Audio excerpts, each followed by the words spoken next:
For sure. Guys, Guys, hello, happy Thursday. How the heck is everybody out there? It great. is Thursday, December 7th.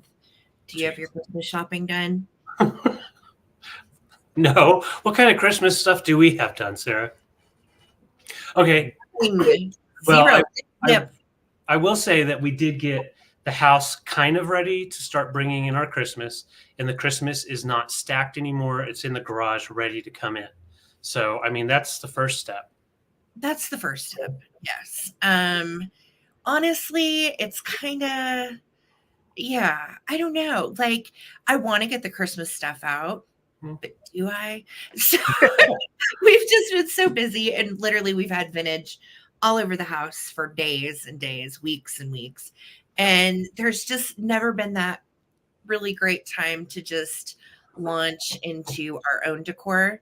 And I was Right. telling a friend of mine this week, I'm like, I've been looking at vintage Christmas stuff since like October. So I don't even I Right. don't even know if I want to get my own stuff out, right? Right. And when we get this close to the new year, it's like, well, crap. Well, and then I go into okay, January, Sarah, who will also, look to take a little time off and whatever. January, Sarah is going to be like, December, Sarah, you shouldn't have put all that stuff Shouldn't have out. done it. Yeah. And then, you know what I mean? Like, Yep. yeah, I'm like, will I regret this? Because it's going to take at least a day. It usually takes about 3 to 4 days to go up and then a full day to come down. So, oh my goodness, what in the world? Let's see. Wordsmith says, hi, Sarah and David. Our surprise Ooh, package of trivia prizes is ready to ship to Colorado, but we noticed some space that needs filling so we can pick out more goodies. The whole room can play. I love Oh, it. snap. Oh, snap. That is so fun. So, Wordsmith and Evelyn are sending trivia prizes to Colorado. That is very exciting. I love that. You guys Right. are so cool. And we will definitely utilize those through the new year because I love doing trivia with you guys. It's fun. Hmm. Um, Oh, that what hey, what's funny, Lisa said, just put up a ceramic tree. Okay, getting to the yeah, ceramic trees, that's a whole they're thing. all So misplaced. tell Lisa about the ceramic tree farm we own. Well, yeah, we've got what, 4 or 5 big ones that like we have one that has 3 different pieces. And so in the big bins, we kind of like part them into the different bases and then put soft stuff on top. So there it's still getting pretty much all the vintage out to get it Yes. going. Yes. So, I mean, whatever vintage, right? That's the whole thing. I think our Christmas collection has now almost outgrown the house. And I probably should sell some of it, but if there's one thing that I will hoard for myself, it's Italian pottery and Hoard? vintage Christmas. Hoard, Hoard? Okay. hoard, hoard, hoard for myself. Maybe I'll go buy some. Oh, honey. Don't do that. Oh my God. So if you guys are just tuning in, welcome. We just went live. It is our normal Thursday night sale, the Coleman Collective. And we decided, you know what? We have been going and going and going. And we haven't done a chat in so long. And we both were like, let's just do a chat with everybody because we get to keep in touch and so on in our Facebook group. But we thought a live chat would be nice too to just connect and see what you guys are up to. How's your holiday season going? Everything here is still very expensive. I can tell you, Colorado, I feel like our groceries are really high. Gas has gone down a little, so we'll take that. But yeah, $8 for creamer for your coffee. Like what? Well, like you know how breakfast for dinner used to be like a cheap, fun way to have just a quick dinner. Now Yeah. that's an expensive dinner. Bacon Yeah. and Bacon and eggs. Yeah. That's what yeah, we had for dinner tonight, actually. Yes. that's So good. if you guys have any questions for us, literally, we have nothing on the agenda pressing to talk about. We just wanted to do a chat with you all. I know our Sunday sale felt hard, and it was hard. And to those of you that were there and purchased something, thank you so Yeah. much for being Yes. there. I was not feeling my best self. And I really think in that situation too, it's hard because this is our income, but some days you don't feel on. at all. And, you know, December, I think, is a hard month for not just us, but like so many other people we know. And it just kind of wears on you after a while. And not to be a Debbie Downer, but we do have a puppy that we know this is her last Christmas. And so we have just been trying to spend a lot of time with her. Yep. And, you know, we've been watching her decline pretty much every day, and we're still doing the IV water treatments on her. Right. Well, the cool thing though is for the last like 5 days, we've been able to isolate her potatoes and get her to just drink water. And she's drinking it up. So she just forgets how to get to her bowl and what to do. And she can't really see. So if she gets her nose into the bowl, it startles her. She shakes and then she falls off to somewhere else. So we've been feeding her water. She's doing better. She's right here sleeping with me right now. And she had a little bit of bacon bits on her dinner tonight. So she ate all of her food. Yay. So she got to have some of mom and dad's bacon for dinner. But yeah, it's just like, well, and then that's the other thing with the Christmas decorations for us. It's not only the fact that we're just like really busy, we're both wondering how in the world we're going to put up anything on the floor that she can get into, because she's blind, she's deaf, she has dementia, and she does what we call walkabouts. So she'll take off and she'll walk in circles, and she gets stuck under furniture. She gets stuck in the bar cart all the time. And she gets just stuck under the yeah. Yeah, and she walks into walls and stuff. So we're like, well, how are we going to get the aluminum tree up this year that has this big bulky stand and all of that up to where she can't even get into stuff? So we're both kind of like, well, and then the lights, the color wheels. You know, she gets caught up in electric stuff and all that. So we have to pull, and we usually have like all of our blow molds underneath the tree, and the tree turns. And even last year, Tato's did fine with it.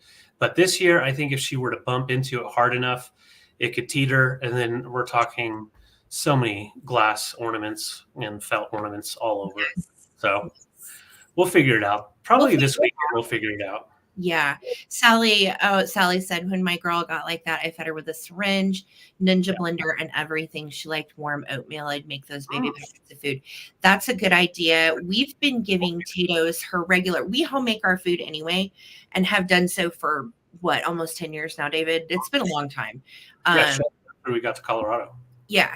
So we've been homemaking our dog food for a long time, and thank goodness it's soft, because not only is she blind and deaf, she has no teeth either. Right. So literally she just like sticks her face down in the bowl, and she'll kind of throw her little head up to get the food down her esophagus, you know, and just, poor thing. Yeah. So yeah. Anyway, it's been interesting, but love you too. Love you too. 2 dogs sometimes, only thing I have. I get it. Yep. 100%. And we're not going to cry. There's no crying in the Coleman Collective, although sometimes there is, because I'm just a wreck. But yeah, I know. I get it, Jamie. It's tough. Lucinda said, being real, holidays are often difficult. Best gift is a phone call or card. Linda, those in need when there's a time of loss of our loved ones. Be kind, give grace. Yes, I think that is such a wonderful message, Lucinda. And I'm glad that you put that, because I think, you know, it's not, I mean, while it's cheery and it's fun and there's activities to go do and there's, you know, lights to go see and all of that, it's also kind of a rough time of year for a lot of people with family, for a lot of people just in general, you know, so we get it, because we're on that side of the fence with all of you all. But at the same time, I will tell you, it's been fun finding vintage Christmas goodies. They always take me back to my grandparents. And I think that is the best part about getting out our stuff, is I get to see the stuff that my grandparents had. So we'll do it eventually. Well, the whole thing is, you know, through the year, we do pick Christmas and then save some for ourselves. And it goes into the different bins and all that. Well, our bins filled up of our personal stuff, and we still have some new things that we've found over the year sitting at the hutch. So like, we're ready, and that's like inspiration alone, just because excited to get it all out and see what we have. Exactly.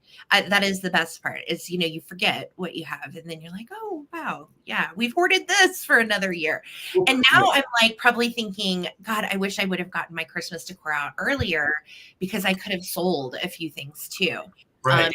I do that every year. Like I'll get out the old stuff, and I'm like, I could part with this and this and this and this. And then I'm like, I've purchased 7 other things that are going to take those things place that I can part with.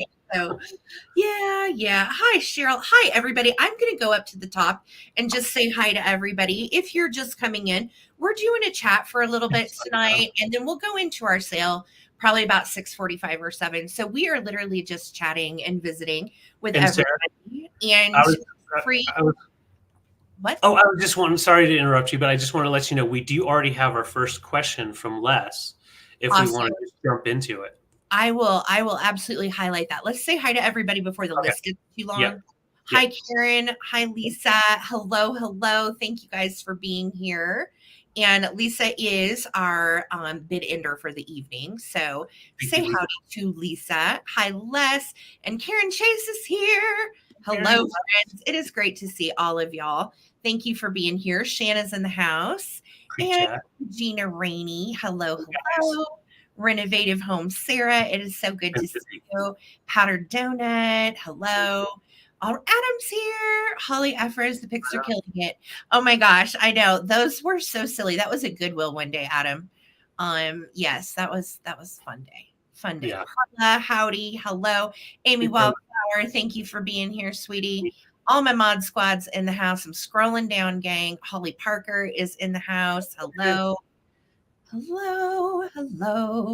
Wordsmith and Evelyn, as well as Susan, our Vuvu, our girl Amy. Hello, love. It is great to see you. As well as Victoria Emery. How to do? Yes, hello. All right. Scroll down. I saw Lucinda here. I know Lucinda's in the house. Karen Chase, Holly, Jamie Grafton. Yes. Creamer is expensive. Yes. Okay. Sleeping Bee's here. Hey, hello. Sally B is also here. Hello, our Sally friend. Cheryl Atkins. Hello. All right. I'm scrolling back down to the bottom. If I missed you, I'm sorry. There is Daniel Harpst, wide awake in the chat, fam. I think Wordsmith dropped it in the comments. Today is the first day of Hanukkah. So those that celebrate, happy Hanukkah. So to everyone celebrating Hanukkah, happy first day of Hanukkah and enjoy yourselves. Yes. It's 8 wonderful nights. So enjoy. Hello, Les. All right. So are there any reference books specific to Rio Hondo pottery figurines other than just California pottery books? I don't know. That is truly my answer to that question. But I would assume, Les, that there probably are. And I know Sharon, who is Freddie's Finds over on Whatnot, she's a bit of a Rio Hondo expert. So I can ask her and find out. I honestly am not sure. I've never come across in my time picking, because I do pick up the guidebooks for y'all here and there. I have not come across Rio Hondo as far as like a guidebook ever. Right. So I haven't seen one, but that doesn't mean that there isn't one that exists. Sure, there's got to be one out there. Yeah. Hi, Gavin and Karen. Wonderful to see you guys in the house. Peppermint Patty. Hello, love. Hello. We're telling everybody happy Hanukkah. If you have any questions for David and I, drop them in the chat. We literally have no chat agenda tonight. We just wanted to come and spend some time with you guys instead of fast and furiously, shoving vintage in your face, which is fun too. Granted, that's why we're all here. But we just wanted to come and visit for a little bit and say hello. Hi, Kathy Plunkett. It is great to see you here. Thank you. It's funny because, last week we did the really fast speed rounds of auctions and quick claims. Now it's just a relaxed sale tonight. So we'll both do it all. Soft or hard shell taco? Hard. Hard. Yeah, like a hard taco. You gotta get that. Lisa put in knickknacks. Talk about knickknacks. Yes, that is definitely something to talk about. So I did my onboarding to do live sales over on knickknacks this last week, and it is very, very, very similar to Whatnot. Like very similar. I would almost venture to say might be slightly more glitch free. And it is really, really easy if you have an iPhone. It is most compatible, I will tell you, if you have an Apple product. iPad, iPhone, laptop, something like that. However, if you don't, you can still get on a laptop and watch the sale and bid and comment and everything just like we do here. So if you watch on a laptop currently for YouTube sales, it's really the same kind of deal. And what's cool, when we'll be streaming over on Knickknacks, it will also live stream to my Facebook page, and it's going to live stream here on YouTube. So while you can't bid, if you just want to hang out and watch, you certainly can here on YouTube, which is nice too. Now, in order to bid, you'll go to the district.net website, or you can download the app if you want to do it on a phone or an iPad. And this is the link. Lisa put it in the chat, FYI. So this is the link to get to my live stream. And our very first live stream on Knickknacks, we scheduled for December 13th at 8 p.m. Eastern. It's on a Wednesday. We initially were going to go on Sunday, but Jocelyn's actually live on Sunday at that time on Whatnot. So we thought, well, we'll reschedule it. So Amy's Rock and Pop Shop, who is also in my chat and just did onboarding today, is a friend of mine. And she and I are actually going to be doing back-to-back live sales on Wednesday, December 13th. So hers will be at 7 p.m. Eastern. Mine will be at 8 p.m. Eastern. And then on Thursday, of course, we'll have our regular sale here on YouTube. And Amy's going to come over here and join us for our last sale of the year. Yeah. So that will be Thursday night, December 14th. So it's going to be a lot of fun. I'm excited about having a new platform as a reseller. Honestly, I really am. I feel like Whatnot is really cool, and I love it, and I love the features, and I love the convenience. I think Knickknacks is very similar in functionality. What I do like about Knickknacks versus Whatnot, I will say, is I can use Pirate Ship to ship my own stuff. So I don't have to use Knickknacks's like interface to ship. I can ship the same way that I always do with Pirate Ship, which means you guys get the discounted shipping rates, and it's just a win-win for everybody. Well, they can still bundle their stuff through that, which and it's a nice, easy sign up too. Sarah showed me, said, okay, it's time for you to go ahead and get you an account. And I did. It took like less than 10 minutes. I didn't have to show my ID or anything like that. Yes. And FYI, on Knickknacks, you guys, if you want to check it out and you want to buy something, you can get $5 off your first purchase if you use my code at checkout, THE_T69. I don't know why that is my code. I did not make it myself. It was auto-generated by Knickknacks. Okay. So no, I had a little bit to play. No, I'm like, David didn't put the 69 in there, neither did I, FY. So I didn't know. Yes. Knickknacks has 10,000 members already. And I think there's, oh gosh, Amy, I don't know what, like 800 sellers over there so far. So it's pretty freaking cool. Honestly, we feel like personally, that it is time for us to branch out to wherever we can as far as live sales, because we love doing live sales and we want to keep 2 a week. So I'm not sure what our schedule going into the new year is going to look like for live sales. And we've been chatting about it in our Facebook group, and I really loved all the input you guys gave. It was all very honest, very real. And I appreciated every single person's input on the poll that we did in the Facebook group. Yeah. It was a good gauge to see where you guys are at too. And don't worry, we're not going anywhere. We will always keep a live sale here on YouTube, so no worries about that. Let's see here. Victoria said, what selling platforms do you like? Whatnot, Knickknack, eBay? I'm gonna get rid of my both and want to continue your booth and wanted to continue to sell. Yes, Victoria. I would highly recommend right at the moment, Knickknacks is the way to go. Now, I will tell you, Jocelyn and the team are going through about 1,800 emails they still have from people that have applied to sell. So if you have not heard from her, I know she said yesterday, don't worry about it. They're still going through and approving sellers. And I think what's nice about that too is with knickknacks, you can go and do a static listing, which is how David and I got our start originally anyway, was doing static listings years ago, literally 10 years ago on Instagram. We started reselling in 2014 on Instagram with just pictures, prices, and then people could claim our items in the comments. And that was really cool, right? Yeah. And very successful, honest to God. We went on and built a network, and we had, over 600 sellers on our network at one point. And it was really a very productive, good thing. And then the pandemic happened, and we all get into live selling and kind of branched out to different platforms.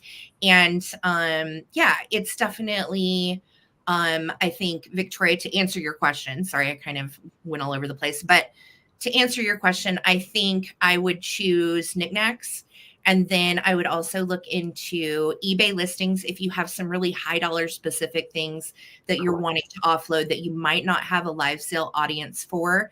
Of course, eBay is always going to be lovely and helpful. I think Whatnot also has its place in live selling as well. So I would highly recommend going over there and checking out Whatnot and just watching some sales and seeing what you feel like as a seller is going to fit you best. And for me, I think right now I'm very comfortable here on YouTube, clearly. But I'm excited to start doing some other avenues of sales and reaching some new eyes and so on as well. Yeah. So Amy made a good point too. The tech on the developer side for Android is not as easy to create as it is for Apple.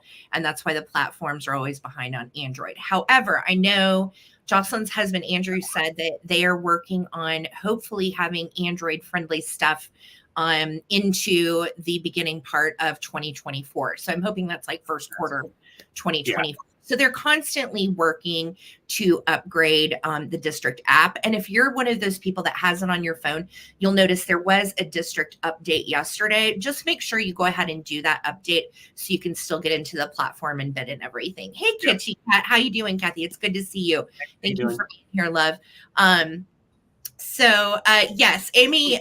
So those of you that may not know, that don't know me from way back in the day, again, 10 years ago, David and I started selling vintage on Instagram statically. Then the pandemic happened. I met Amy during the pandemic and we connected in Amy, 2020-ish, somewhere in there. And honestly, we did a show here on YouTube years ago. It was called Wicked Good Vintage. How many of you guys remember Wicked Good Vintage when Amy and I used to do that together? That was during the pandemic. And that was actually how I got my start here on YouTube, doing my own show with Amy. And we started out with Amy, 20, 35 watchers at the most. Yeah. We clawed our way through, and it was fun. Holly, I'm selling with Amy on December 13th on knickknacks. She's going live at 7 p.m. Eastern. I'm going live at 8 p.m. Eastern, and it's Wednesday, December 13th. And you can go over to knickknacks and bookmark that. Lisa dropped it in the chat. Drop it again. Yeah, let me show you what's really cool too. Oh man, it's trying to tell me to update. I got to update the app. So they just updated it again. Yeah. But when you go to the live in the app, you just scroll down and you'll find it, and you can click on it and see the copy. Yeah, you'll see Amy's live, and you'll see. So we're doing back-to-back lives on the 13th. Then on the 14th, that's going to be our last show of the year. And Amy is going to come on and bring some of her fabulous dolls on the Coleman Collective. And that will be here on YouTube on December 14th at 8 p.m. Yes. Yep. You can ship your pants. Daniel, I never know, honey, what that exactly means, but nope. No, we can't ship our own pants. Thank you. Sarah came in late. Are you ending YouTube sales? Oh gosh, no, Brad. No, we are not going anywhere. And Sunday nights is going nowhere. Neither is Thursday night. No, we'll still, we talked about, do we want to branch out elsewhere on Thursdays? Do we want to start doing a Knickknacks Wednesday live?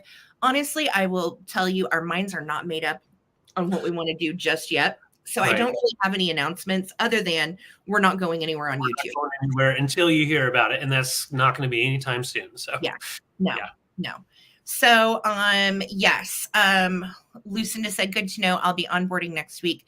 Need the photo box. Yes. That is helpful. Also, if you are selling over on Knickknacks, a couple little things that make it easy. When you go to upload a photo, you'll see that it pulls up right underneath that a little bar of backgrounds that you can actually remove your background on your photo in the Knickknacks app. It's so, or not the district app, rather, via Knickknacks when you do a listing. Okay. So it's really cool. It's really easy. There's even editing tools in the district app. So it's pretty rad. Let's see. Les said, Sarah, if you have a product there, but the auction ended, how can someone still buy something? That is a good question. So let's say I had an auction and nobody bid on it over on Knickknacks and it ended. But you email me, Sarah, I want to buy that Boyd's Glass Cubie or whatever it is, right? You can still 1,000% do that. And I am happy to, sell it to you outright if the auction's ended. No big deal. Yes, you still can absolutely buy something. And that's what we're doing. We're thinking about not doing recaps anymore during our sales. Number one, I feel like more people will watch throughout the sale rather than just showing up for the recap at the end. So what we might do going into the new year is doing away with recaps. And then what didn't sell over here on YouTube, I'll probably put as a buy it now over on Knickknacks. I've already sold like 7 things on Knickknacks. And I will tell you the shipping side of that, David, isn't it just seamless, easy? It's seamless. Yeah, super seamless. There really is no way to get it wrong, which, we do try to always get everything correct, but there's always going to be a mistake here or there. But yeah, Knickknacks is smooth and simple, and 1 to 2 day shipping, like real quick. So easy. Yes. Sally asked, are you allowed to sell crafts? Yes. Yes, you love crafts. You can sell crafts over on Knickknacks. And I think there will also, after the first of the year, stay tuned, probably be some more crafting platforms that are dedicated to crafting at some point over there as well. So definitely stay tuned for all of that. Lisa said, I just bought a deer on Knickknacks, my first purchase. Oh, that's awesome. Congrats on your first purchase over there. Make sure to use my code THE_T69. Again, I did not pick that code. It just came out like that. Yes, it's very, very easy. If you have questions too, I am happy to help anybody that needs help. And I would love to see all of you over there on Wednesday night, on December 13th at 8 p.m. Eastern, supporting Amy and I doing our sale. So let's see. In order to succeed on Whatnot, you need to go live consistently over time. Go a few times a week for 3 months and grow your audience. Yeah. And I think that's really kind of the same on any platform. If you really want to dedicate yourself to the live sales portion of this, consistency is definitely a huge, huge part of it. So, yes. Okay. I'm way behind on the chat, friends. Way behind. Good to see you, Karen, cooking and busy, not letting you phone, not being snobby. No worries, girl. No worries. We're just glad you're here. Okay. This is also the link to my live sale. If you guys want to bookmark that over on Knickknacks. Suggestions for inexpensive box, friends. She's talking photo box. David, that's you. So technically, like if you have side window light, all you need are a couple of white foam core pieces. You can either tape them together to make a quick light box and just allow for side light to come in, or you can do like what Sarah was saying. You can instantly take the background off in different apps depending on which one you use. I know through District, but also we use, Canva. Canva is a really good one for taking the background out. And then that way you don't even have to worry about a photo box. Yes. What David said. So honestly, I wouldn't necessarily worry about the photo box unless you just feel more comfortable with it, because there's so many ways in editing to turn that background white or even just a solid color.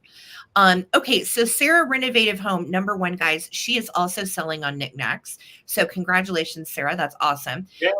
Onboarding is going to be just a quick 30, 45-minute call with Sienna who is the person that is managing all of Jocelyn's live sellers that are coming in. And basically, she just walks you through on your phone how to do a listing. You can also do it on your computer. And different ways to watch are the iPad, your iPhone, or your laptop. I don't know that Android has the ability yet. Amy, you can probably tell me because I know you've been chatting with Sienna too. Can you tell me, Amy, about capability as far as Androids currently? Because I'm not really sure if people with Androids can bid. I keep on thinking you're saying talk to Santa, and I'm like, what? But you're saying Sienna. Yes. If you are on one district store, can you also sell in another district store? I think that's up to who runs the districts, but I know in Jocelyn's, yes, she is accepting everyone. Yes. Some aren't. Some are very exclusive. Yes. Thank you, Lucinda, for that support and recognition. We appreciate that. Everybody out there works hard for their money, don't they? I mean, really, like, I know all of you guys work really hard too. And I think David and I had been facing some burnout just the last couple months, just tired, literally tired. And then we both, I don't know, I had a fatigue thing hit me for about a month where I had literally no energy. And I don't think it was COVID or anything. I wasn't sick, but I just was so fatigued for about a month. And it just really like, I had no energy for anything. So love that. Lisa says, fun watching you make your dolls, Amy. Yes. Absolutely. Nancy says, my knickknack package arrived from you. Thank you, Sarah. So yes, Nancy Winslow already purchased a buy it now from me, or maybe it was an auction. One of my auctions. She bought it 2 days ago and it got to her today. So yeah, that's fantastic. And it's very fast too. Very fast. Susan Lee, we are thinking of you. Susan had a gnarly accident this last month, and we are glad that you are watching. So welcome and thank you for being here. No fun. All right, let's see here. Yes, Lucinda, whatever works well for you. I tend to feel like natural light is really the key to getting a good photo. But even if your photo comes out a little dark, you can always adjust it in any of the different apps. You can also adjust it in knickknacks. So, yeah, okay. Amy said she wasn't sure if you could actually use an Android currently. I'm not sure. Yes. So, Amy, you can answer that. Will you be making dolls on knickknacks, or are you doing buy it now, or both? Let us know for sure. Happy Hanukkah, George. Good to see you in the house, love. Thank you for being here. Yes. Yes. Amy is an artist for sure. Oh, yeah. Okay. Yo, you guys are talking about photo boxes. That's great. Will you be making them on live, Amy, like you do on Whatnot? Probably at some point. I know the first sale, I think she's doing a buy it now. But then eventually she'll probably sell kits too. I don't know if you guys know that. Amy does sell doll kits, so you can actually make your own. And she's a crafter that likes to share her trade, which is pretty cool. So yeah, love that. I know about crafting. Sorry. We were laughing because Amy said, do you have anything that has a raccoon on it for knickknacks? And I was like, oh, stuffing. I don't have a thing right now. Stuffing. That's my new potty mouth word. Stuffing. Stuffing and gravy. But stuffing and gravy. But yeah, I don't have anything raccoon related right at the moment. So I'm going to be looking for something to bring to represent the raccoon. Yeah. Heck yeah. Yeah. Does Crazy Lamplady get a percentage of your sales? Yes. So the way it works on knickknacks, it's just super straightforward, which I like. 5% goes to the district, 5% goes to Jocelyn. And then there is like a little fee on top of that. It's usually about $1 or $2, and that's pretty much it. Yeah. So yes, it's very straightforward, and that is that. So I am very excited to see all of you guys over there. I think it's just the next evolution in what we're doing. But again, we're not going anywhere over here. So if you like seeing us here on YouTube, don't stress. We're still going to be here. We're not going anywhere. We're just adding to, right? Oh, Bridget says, Sarah, I have a raccoon and seed packet figurine. I remember that one, Bridget. That's yeah. year ago. Yes. And Wordsmith has a taxidermy raccoon in their tree. Evelyn, your trees, by the way, if you're watching, are so cool. And I really love the way that you've done those.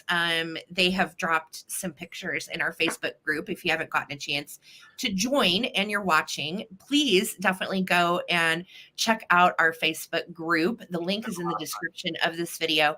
It's just another place we can connect throughout the week. And we're not selling there. We're just talking and having fun and sharing. It's not for sales or anything. It's just literally just for, keeping you guys abreast of what we're doing. And then everybody shows their vintage or their grandkids or their puppies or whatever. It's just a chill little atmosphere. So yes. Oh my gosh. The vintage dish. That is so great. I had forgotten about vintage dish. That was fun too, Amy. Yeah. Yeah. So we used to do talk shows.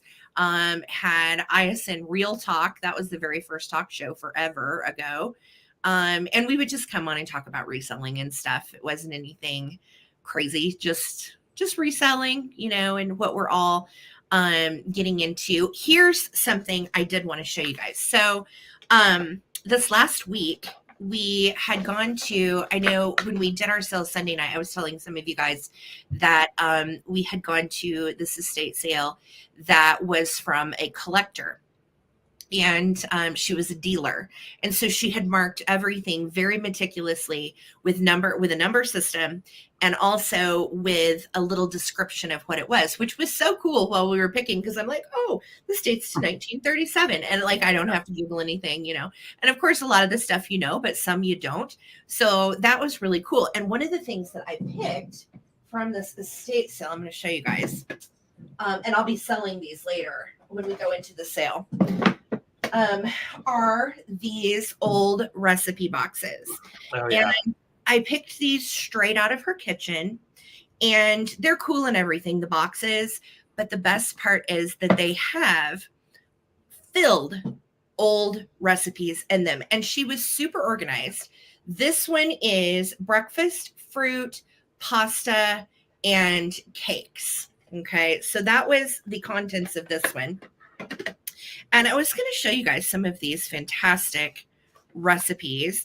And what I thought is kind of fun is, if you want to, I'll hold these recipes up and you can screenshot them and do them your own. This is a homemade recipe for sugar cookies.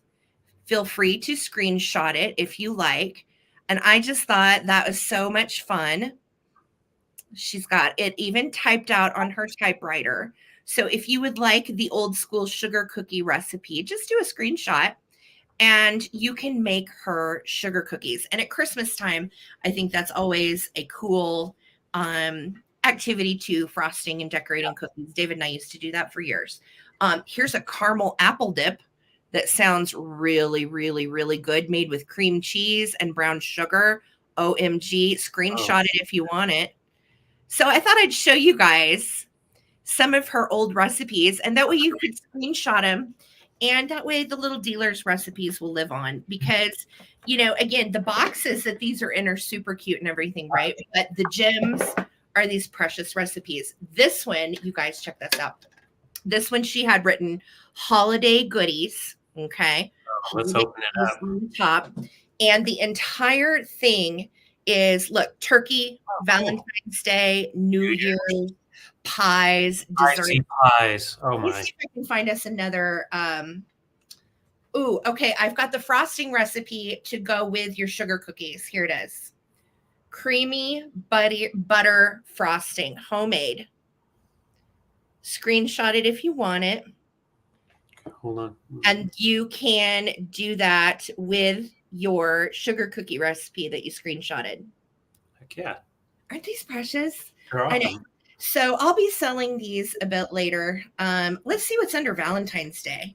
Ooh, Valentine's Day popcorn. Any fudge in there? Wave. Food coloring. We're turning the popcorn bright red, guys. Oh, that could be a mess. Tomato soup cake. Okay, check this one out. And yes, you guys, some of these are hand typed up. 1 package spice cake mix. 1 can, 10.5 ounces tomato soup, water, and chopped pecans. That sounds barftastic, right? It's Yeah. probably really good though. You know, it's probably actually really good. Yeah. Lemon icing on top. Nothing My wrong with mom that. was one of the winners of the Pillsbury contest in 1955. I have pictures of her when she was at Waldorf Astoria. She was one of the finalists. I still have my mom's recipe. That's awesome. Oh my gosh, that is so sweet, collector at heart. I love that. Thank you for sharing that with us. Yeah. So wonderful. Yes, she's cut stuff out of cookbooks. She's cut stuff out of the paper. Some of these are handwritten. Some of them are typed on the typewriter. They're just really cool, you guys. So, handmade cranberry sauce. That's under Thanksgiving, of course. Under dips. Ooh, I love a good dip. Dip. I'm reading Daniel's pecan pie. Peach-filled gingerbread. Anyway, so yeah, those are fun, and I wanted to just show you a few recipes out of them. I thought they were pretty cool. Yeah. Awesome. Love old recipes. Okay, Kitty Cat is familiar. Mom used to make it. I bet it's really good. Really, really good. Yeah.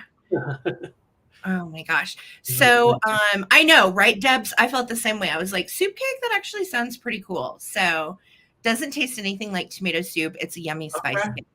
Interesting. Yeah. That is so awesome. Oh, her name was Marjorie Newquist. That is super cool. Well, what a neat memory to have of your mom, too. Thank you, Jason. Welcome. Welcome. We are doing a little bit of a chat. I am Sarah. If you are new to us, I'm Sarah, the Traveling Button, and this is my husband, David. And he is Drunk Mantiques. And together we do 2 sales a week, Thursday nights at 8 p.m. here on YouTube and Sunday nights at 8 p.m. here on YouTube as well. And then we have another sale coming up, and that is going to be Wednesday, December 13th over on Knickknacks. So if you need the link to Knickknacks or you need the code to get your $5 off, do not hesitate to email me. Lisa also will drop them in the chat. We've been missing you too, Heidi. It's so good to see you. Welcome back. Good to see you. For those of you guys that are struggling with health concerns this year, I get it. A lot of you write me and tell me what you have going on, and it makes my life feel very insignificant in the bigger scheme of things compared to what so many of you guys are dealing with. And I will tell you, if this is that time of year for you, or you are dealing with a health concern, or you are a caretaker for, your parent or grandparent or what have you, it's just tough. And know that you can always find support and love here in our chat. You can always come here as a safe space to giggle and bond over vintage. And feel free to join us over on Facebook. There we go. Yep. Over on Facebook for our chat and our group over there, because honestly, it's really a great community, and we have been so grateful to just be able to do our sales here and get to know so many of you. And it's really about you guys. We wouldn't be doing this if you didn't show up for the sales and to visit. So it's really pretty cool to see everybody come together, and just know this is a fun place that you can always keep it light. And, sometimes we discuss heavy, yucky things too, because that's just life. We got to keep it real to an extent. But we try to keep positive vibes as well. So, yeah, of course. I know. I think a lot of people are just dealing with so much. And I love the Coleman cult. It made me laugh. Yeah, no. Books too. But I'll tell you, I do love a good cult documentary, which brings me to my next subject. Let's talk about shows that we like to watch, because I will tell you, a lot of times you guys don't see me in other YouTube shows, or you don't see me much anywhere else in Whatnot or anywhere. It's because in my downtime, I deal with vintage every day, all day. And because in my downtime, I like to watch some stuff about murder or something like that. Something different, yeah. So I like to just kind of decompress into something not vintage related. So yeah, I think that However, I've got to squeeze a little insight there, because it doesn't matter what we're watching.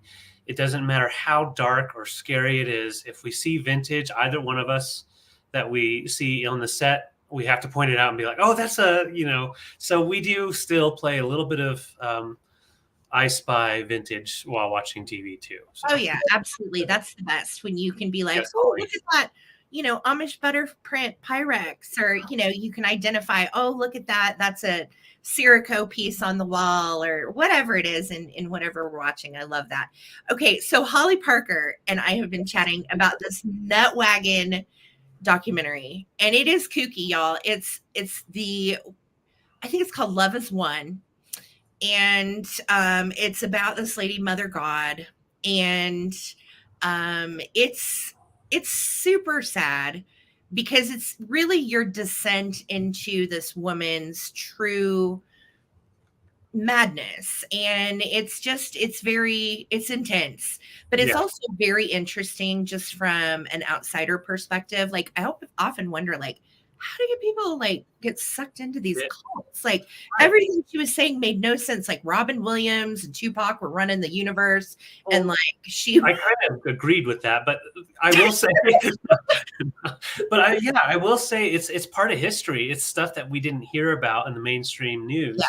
So it's kind of cool to hear about it. It's just people get together, some real culty things happen. Yeah, it's a wild one, man. It's a wild one. Jason, welcome. We're so glad that you're here and you love it. It's, just a very normal Gen X kind of goofy atmosphere in here. So welcome to our craziness. Yeah. Oh, and Amy was asking. We asked if we had finished Amy. Yes, we did. And we watched it last night before bed. And it was like midnight, and it was so good. And I won't run it for you if you have not watched it, because those of you that might have watched Squid Game, the original, like the series, well, they turned it into an actual reality show game, except instead of getting killed, you get eliminated. Okay. So it starts with like 456 competitors, and it gets down to one, and each person's life is worth $10,000. So there's 4.56 million bucks on the line. And it's just interesting to see how people played the social game. A lot of it's just a bunch of luck. But it was really good. It was. I liked it. Yeah. George says, I like to watch stuff about murder. Yeah. I mean, I need a good, instead of like my regular life is so wholesome with vintage, I just need something really dark screwing something up. Yeah. Yeah. So crazy. Phil says, love cult docs too. Yes, I am a nut for cult documentaries. And what are the other ones, David, that we like? Prison shows. Those are always some of the unidentified flying object shows with some stuff that's coming out, different things that are top secret, cleared. Yes. So Karen Chase just started The Righteous Gemstones today, and that is on HBO. And we finished that series. And if you like comedy and you're not real easily offended, it is it's hysterical. We love it. It is whatever. And Karen Chase, if you have not gotten to see the character Uncle Baby Billy yet, Uncle Baby Billy's Bible Bonkers. Yeah. Amy's Rocket Pop Shop and I joke about that because she and Chuck watched it too. And I swear to you, there's something about Walton Goggins, if you know who that actor is. He is so funny. And when he does Uncle Baby Billy, he sounds like he's from Missouri, where I grew up. So it's just it's just hysterical. Anyway, yes, I know, Karen, I love Baby Billy. And wait until you see he ends up meeting a girl, and it's a whole thing. Yes, Goggins is hysterical. Marla said, do you guys like watching supernatural TV shows and movies? Yes, we do. Love scary stuff. We love stuff about aliens. We pretty much will watch anything. But my favorite stuff is a good documentary. What about you, David? My favorite would be a documentary, but it's got to be a good one. Like the ones like the cult documentaries that take you so down a path you like have to turn off the TV and go outside just to remember where you live. Like it is like the dark one. So what was the one that we did? Well, during COVID, we had the Tiger King. That was just crazy. And then Yes. what was the other one that we watched that had a cult? I can't remember. I'd have to Google the name. There's been so many good. There's so many. Yeah. Oh, the Twin Souls is a good one. Oh yeah, the Twin Flames. Twin Well, Flame. they're nuts. They're here on YouTube. They're crazy. They scare me. Yeah. Wild Wild Country. Yes, George. That was so good. Yes. That's a good one. Yeah, that was an excellent one. We watched last night. What was the one? Murder on Blood Mountain or Murder on Blood something. Murder Mountain, right? Murder Mountain, Blood Mountain. No, I think Murder Mountain is the one about Humboldt County in California. Right. That was interesting too. And we love Vice, the Vice channel. If you guys watch Vice, we're big Vice watchers. Yeah, Holiday Expedition Bigfoot is good. You know, they say that Bigfoot lives at Pikes Peak, and they have on the way up to Pikes Peak all of the Bigfoot signs and Bigfoot lore, and you can stop and take a picture with big wooden Bigfoot. So, yeah, Girls. I've never seen that, but I've heard it's really good. Yeah, Lisa. That's okay, Lisa. That's right. Oh my gosh. Yes. That was very fascinating, that whole culture. Usually I like to learn about other subcultures of people. Yeah, even some of the stuff the younger people are getting into, I'm like, I need to stay in the know. What is this? They're doing what? Yeah. Some scary stuff. Yes. We are doing a chat tonight, and literally we're just talking about anything anybody wants to talk about. Yes, Prairie Stone, that's right. It is at Rocky Mountain National Park as well. Yes. Yep. So fun. Daniel's on a binge watch of Forensic Files. That's good. Cool. But yeah, I mean, honestly, when we're not out picking or doing something vintage related, you know, when it's cold here in Colorado, it's nice to just sit down with something and kind of binge and space out for a while. Yeah. Yeah, and that way we can kind of just hang out with our dogs and take care of the Tatos. Talk about the big Ed cameo. Okay.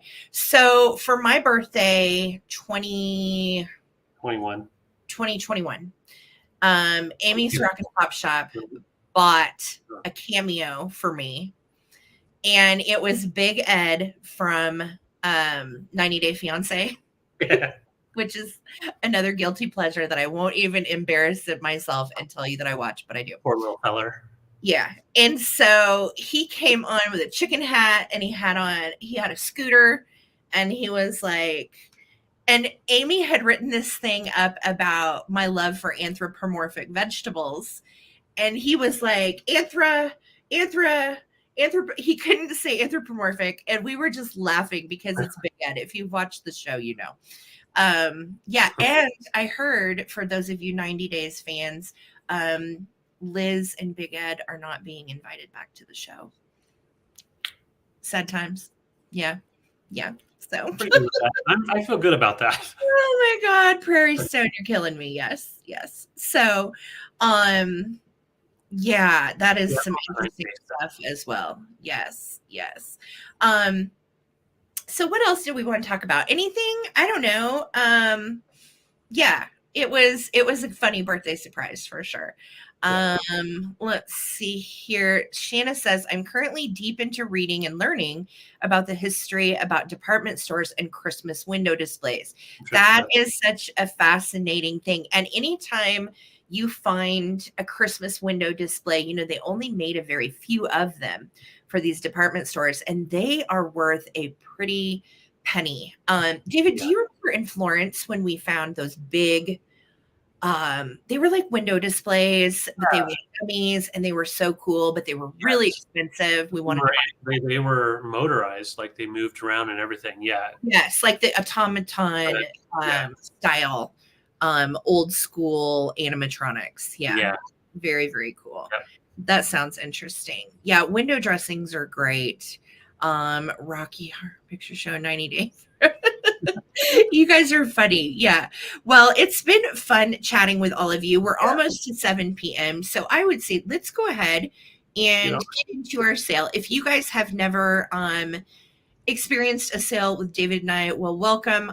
This is the Coleman Collective. Again, we're here every Thursday night at 8 p.m. and every Sunday night at 8 p.m. as well. And this is our weekly sale where we bring you goodies that we have found throughout the week. So the way it works is we're going to show you an item.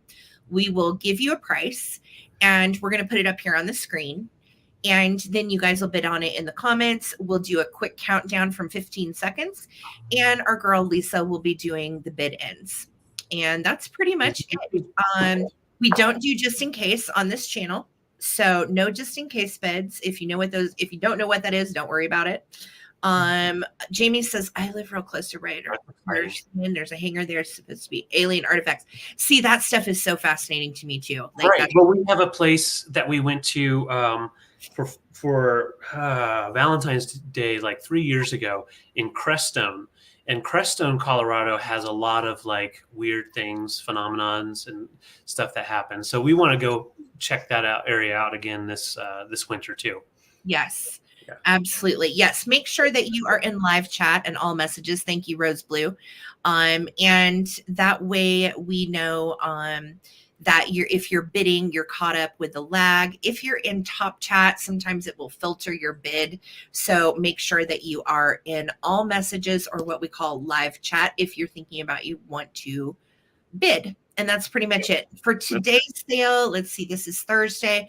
We will not be invoicing tomorrow. We usually, if you buy something on Thursday night, we invoice on Saturday. So we invoice on Saturday for that.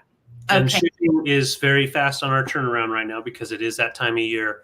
We got to move that around real quick. So there's not going to be any delay unless there's weather, God forbid, that slows the trucks down.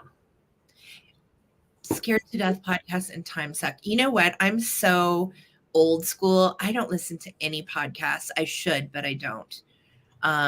Because I know there's some fantastic ones out there, but I have not listened to anything. So same.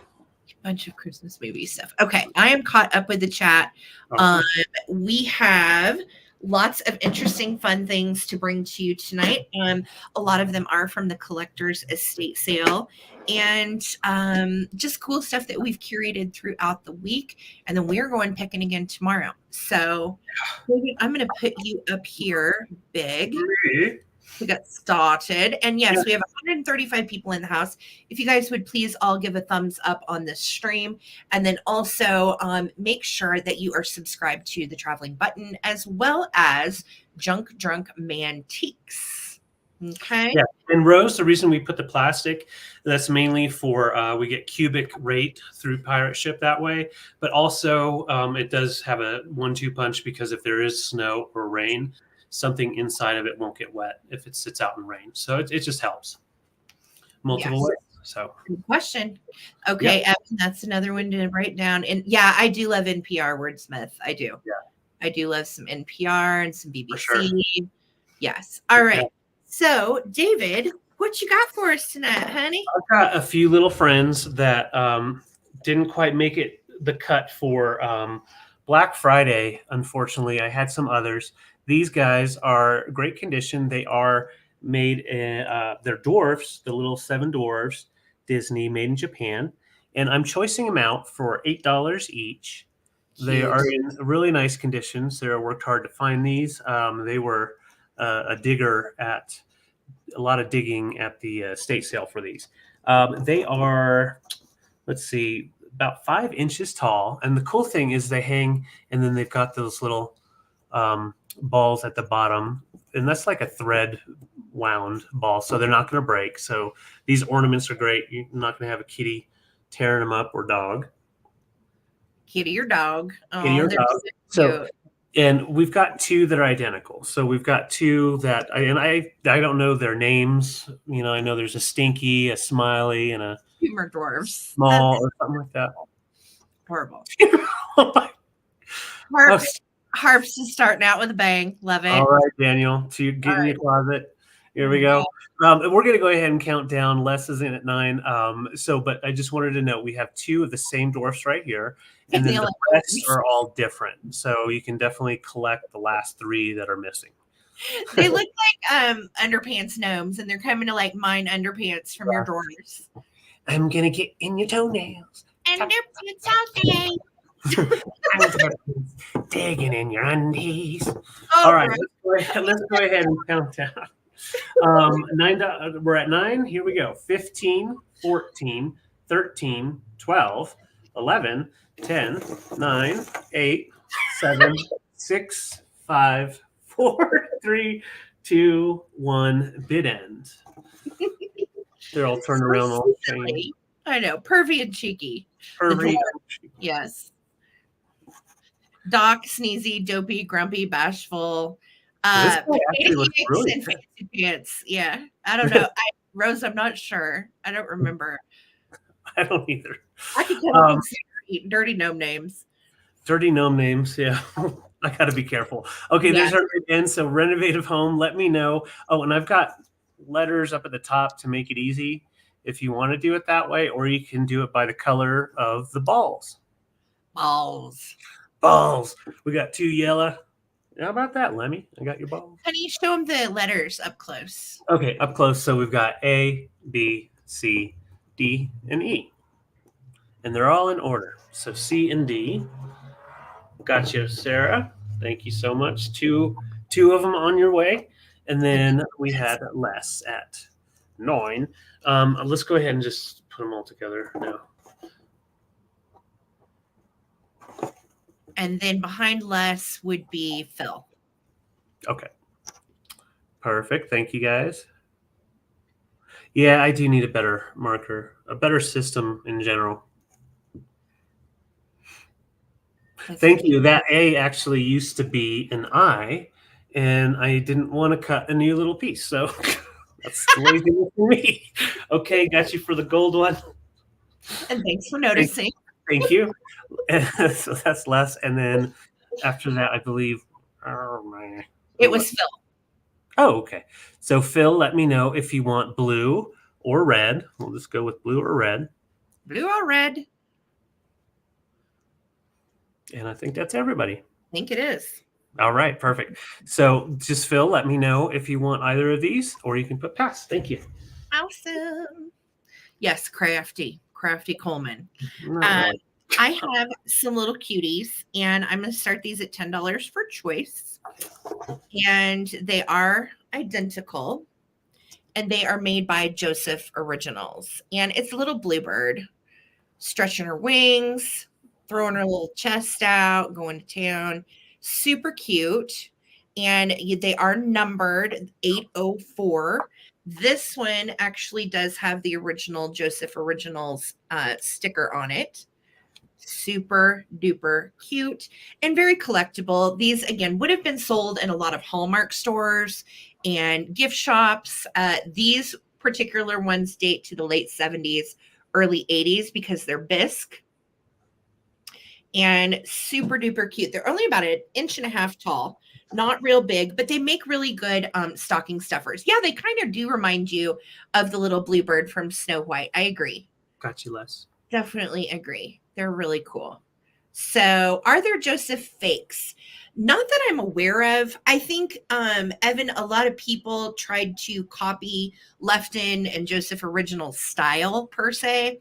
So, but they don't have the same molds, which would be an actual fake. So, right. Yeah, no, I think that they were pretty hardcore about keeping their molds to themselves. So these little boogers are $10 for choice. If anybody is interested, they are feeling themselves. I'm so happy. Again, this one has the original sticker. This one does not, but they are the same. All right. So very, very cute. And again, makes a good stocking stuffer or a sweet little gift for a friend, and bluebirds are good luck. So $10 if anybody's interested. I'm going to put them away until the recap, and we will keep it moving. Thanks, guys. 10. Sorry, I'm still writing. You're fine, honey. Took a minute. And thank you guys for, I got Les and I got Phil Imp. Thank you for that gift to Laza. That's so sweet. Aw, super sweet. So I'm just writing these guys down. I'm behind renovation.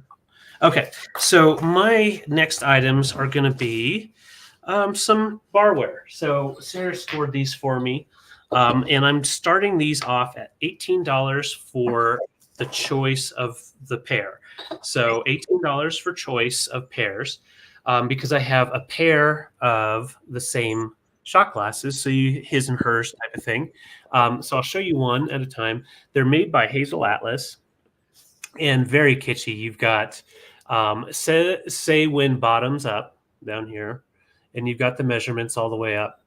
I'm going backwards, but you can see. So we've got the young lady, and she's just going for a 10 ouncer, and then or 1 ouncer, and then we've got this little fella at 2, and he's going all the way to 3, and then the 4, he's crazy and passed out. So Monkey shines. Those are fun. yeah, really cute or shot glasses, and they've got that nice, nice mist to them to where satin. Thank you.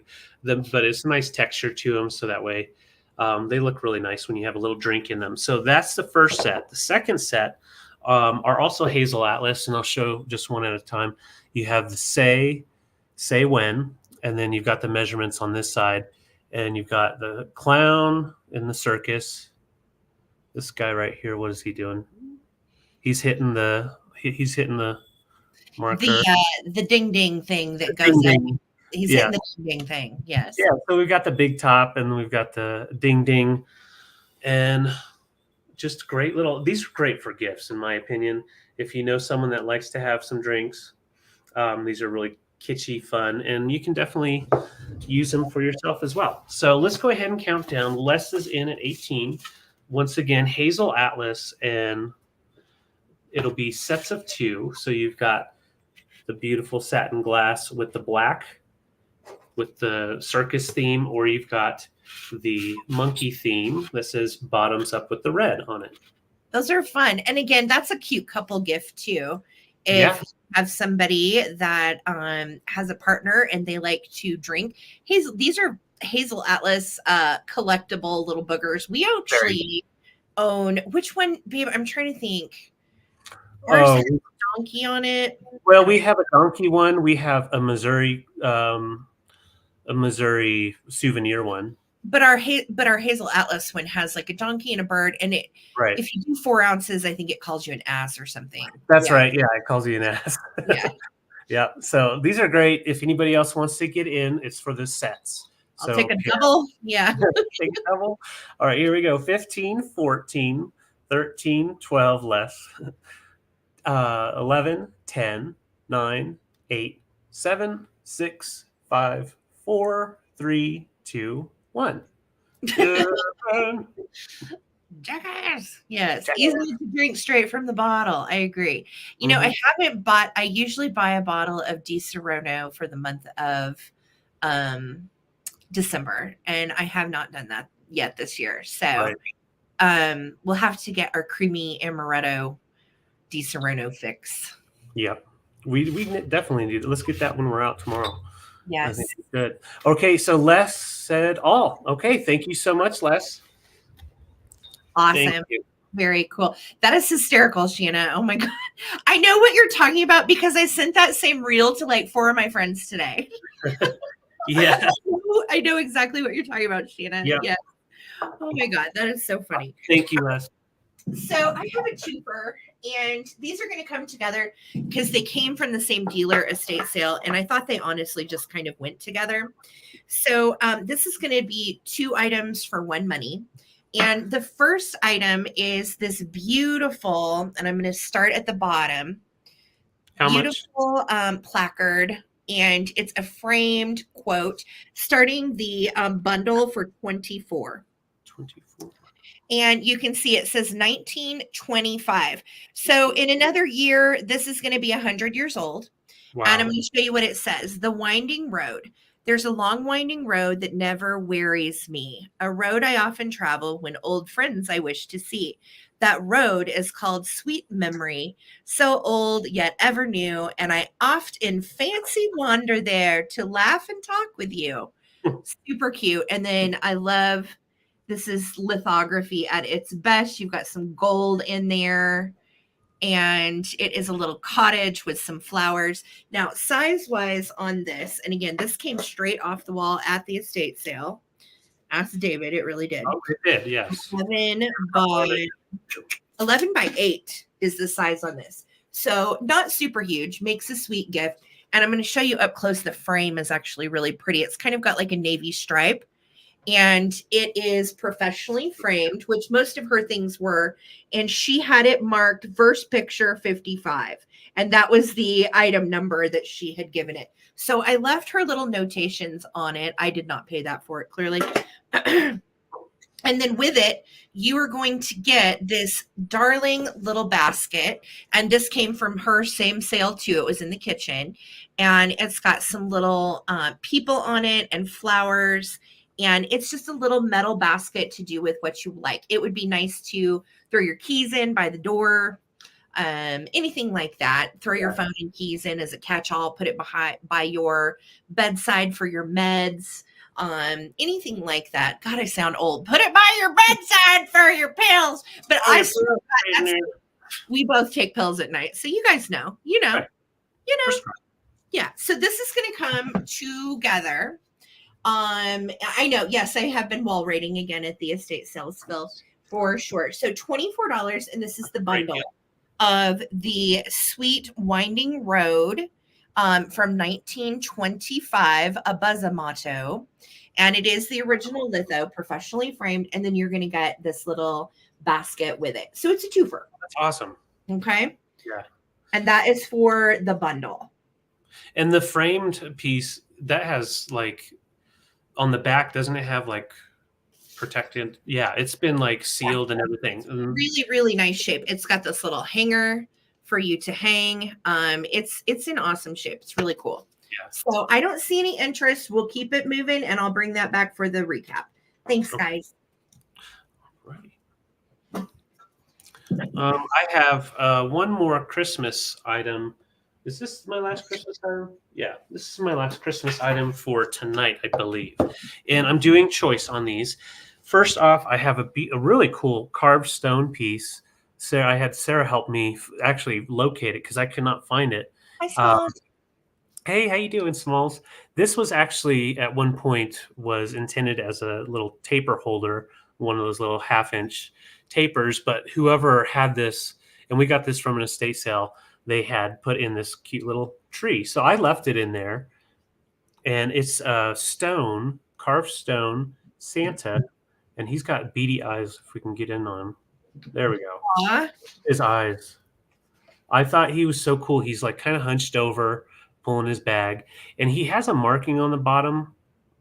But 15 cents, I think, is what maybe that once said. Maybe, yeah. Yeah. I think he was just probably a little tchotchke at a dime store, but I feel like there was a candle maybe at one point in his little backpack, and somebody stuck an old bottle brush tree in there. I didn't. That's how we found him. And this was also from the dealer estate sale. So I feel like he's almost antique. I don't know if he's soapstone. We tried to research him, but there was not a lot to go on. Right. And it's like it feels like the porcelain bisque, but it's not, because you can tell just the way it is right here. You've got that air hole popping through. Reminds me of like some of the Italian. Yeah, very, very porous. And he's grumpy. So he's a really cool guy. He's so cool. That's first choice. Second choice is this cool light up candle. It's actually made out of a PVC pipe. So crafted really nicely, but you can see you've got the drip and wax, and it has one of those with the hot glue on them to give you like the flame look to it. It's a whisker bulb. It's a whisker bulb. Is that what it's called? No, I just made that up. Legit. I would call it that now. So we've got the whisker bulb in green, and it lights up great. We actually used this in our display last year. Yeah, we did. Let me adjust here. It's super cute. Yeah, it lights up nicely, and I thought these look kind of cool together. You've got a little bit like a minimalism kind of going on, but yeah, they even have it painted gold down here. And then right here, you've got the pretend wax. And then the green is just illuminating from the light itself. Drippy, drippy. Drippy. does look like it could be carved out of salt. I don't know what it is, powdered donut, but I feel like he's really old, but I got nothing. I don't know. Right. But I found one of him, and it said that he was a candle holder. And I'm like, which makes sense because you could definitely get a candle that. It's really tiny though, like a miniature candle. Right. Yep. So $16 for choice if interested. Santa measures right at 4 inches, and the candle is right at 8 inches. And you can definitely put in a different type of bulb if you wanted to. It's just the regular C7. But yeah, it's a really cool little thing you can mix in with your display. And it does have the toggle switch, so you can turn it on and off nice and easy. Nice. All right. So I'm not seeing any interest, so I will bring these back for the recap. All right. All right. So let's go ahead and do those recipe boxes that I was showing you guys during the chat. If you just got here, check these out. So I was telling everyone that these came from the dealer estate sale, and she has them all marked into different subcategories. So for instance, the little house is meat, poultry, and pork. And the recipe box itself is great, but the truest gem of it is the recipes inside. So cool. So David, I'm starting these at $14 for choice. Wow. And this one has poultry and pork, shake and bake, and I helped. Chicken nuggets. Let's see, shrimp and broccoli packets. Yummy. Pork tenderloin. Ooh, this one sounds interesting. The Spam specialty. Chopped Spam, beaten eggs, green onion stock, and a package of green beans. And then Spam, add eggs. Oh my gosh, before a green onion. Please tell me there's more information about this. No, that's it. So I guess you just eat it maybe as is. I don't know. That Spam recipe is interesting. Ooh, here's a recipe. Crust for chicken pieces. Ooh, info on the back as well. So this first one is meat and poultry. And all of these recipes are handwritten, or they are cut out of a magazine, or they are hand typed. Okay. So meat and poultry, little house. This one is the fruit breakfast cakes and pasta. And it's in like a little Scandi looking holder. Really cool. Chock full. And this one is made by Ohio Art, which this lady that owned these collected. And I have some of her metal pails I'll be bringing to the sale here in just a little bit. So that is choice number 2. Then I have choice number 3, which is the holiday goodies. And she has divided it all into holiday treats, desserts, Valentine's Day, New Year's, Christmas, Thanksgiving, and so on. So that is going to be the third choice. Awesome. And the last choice is veggies and fruit. And this, if you're a vegetarian or a vegan, this one is completely filled with side dishes. So it's pretty epic. And a lot of them sound really good. Herb roasted potatoes poupon. And it's made with what? Grey Poupon. Do you guys remember those commercials? Grey Poupon.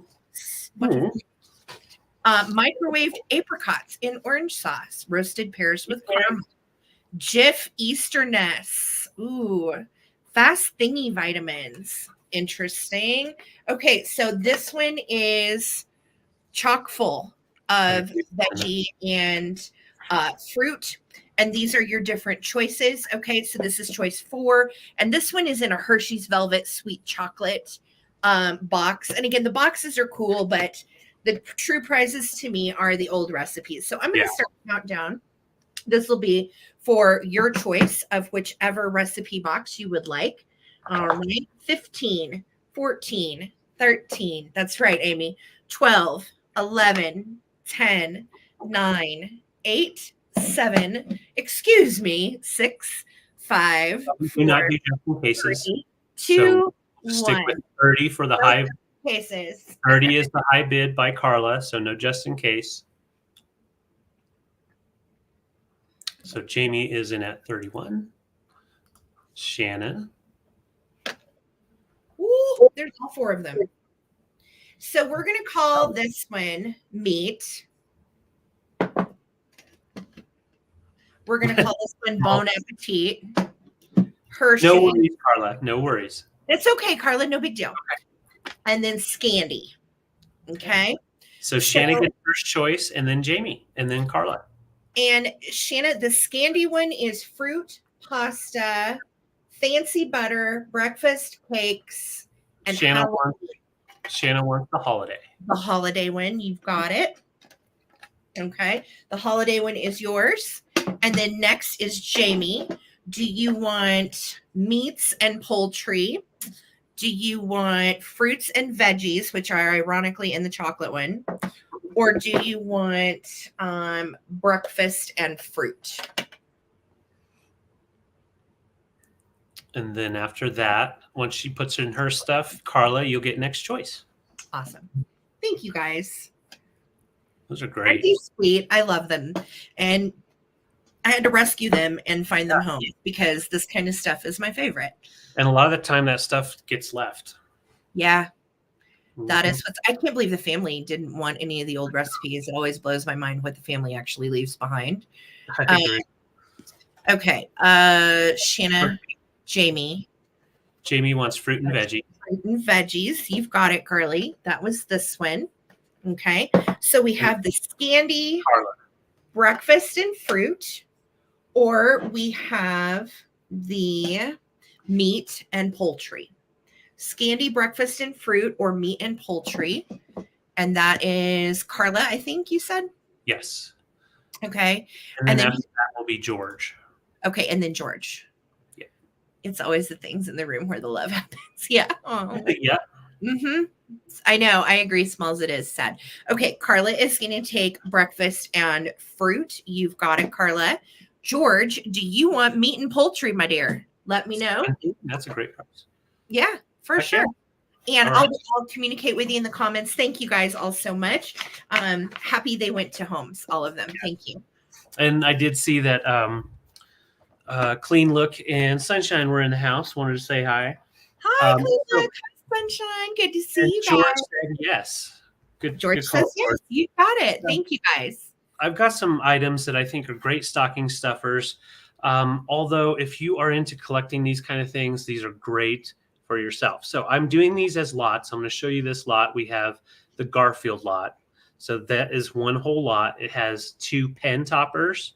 These are from the 80s and 1 eraser. We'll show you them a little bit closer, but I wanted to show both choices.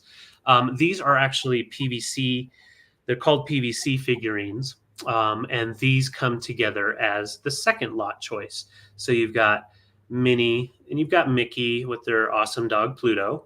And these are just little plastic figurine toys, marked at the bottom, but no dates. But I do believe late 80s, early 90s on those. So what's cool on these toppers is you can definitely put them on your pen toppers, but you can put them in with your kitsch display if you want. But you just put your pen right up in Garfield's little hole, and bam, you got a cool 80s I heard this put your pen in Garfield's hole. Oh my. Yeah, and then Odie gets a little one too. So now you've got 2 little guys. Hey guys, I'm gonna do a puppet show. Woof, woof. Yeah. And then what's cool is it does come with an eraser, new old stock, and it's in great condition, never used, still pretty darn clean, made by Dakin. Great toy company. And okay, so that's how those work. And then yeah. Yeah, and then just the figurines, just the little toys. Of course, I'm not going to do very well at this. Let's see. We're going to use Pluto's tail. He's going to help. Pluto's going to help. So those are the choices. We're going to start a countdown. George, oh no, Mickey. Oh, no. George is in at 10. Fun stocking stuffers. Yeah. Yeah, really fun. And they're from the 80s and very kitschy and fun to collect. So let's count down. 15, 14, 13, 12, 11, 10, 9, 8, 7, 6, 5, 4, 3, 2, 1, bid end. I don't know about you guys, but my favorite when I was a little kid was Garfield and Odie. And yes. I like to draw when I was a kid, so I would draw Garfield all the time. Do you remember that he had like a little weird cousin cat and he was gray and his name was Normal? Yes, Normal. I loved Normal. And Arlene, Odie's girlfriend, or no, was that Garfield's girlfriend? Yes. Yes, Garfield's girlfriend. Because she had like the big red lips. She was so cute. Yeah. Oh, that's cool. You still have your Papa Smurf. So Sunshine at 15, let me know if you want Garfield and Odie in the eraser or if you would like the Mickey and Minnie. Brian, that's cool. Yeah, there was something about making his body was pretty simple to make. And then once you got the eyes right, the rest just kind of fit in. Yeah. That's cool. Creator of Garfield, James Dean. All right. So so Sunshine Mickey lot. Thank you. Okay. She's going to take the Mickey lot. So George, do you want the Garfield lot? Yeah. Garfield lot at 10. And those are the little pen toppers and eraser. And I'll just watch the comments. Thank you guys. Awesome. Stuffed animal. I loved Odie. I thought he was the coolest dog. Yeah, Odie was adorable. Well, and my parents wouldn't let me watch it. They thought Odie was considered ODing, like on drugs. So David's parents were very religious. Hold on, they wouldn't let you watch Garfield? Yeah, they thought Odie was like, for yeah. No. No, just weird stuff. Lord. The 80s, man, the 80s. Oh boy. Okay. So this is one of my favorite finds from the week. It's really cool. And it's bright red and 'tis the season, right? I was thinking to myself, wouldn't this be cool under somebody's Christmas tree? Now it's got some obvious wear. So I'm just going to start this at 24.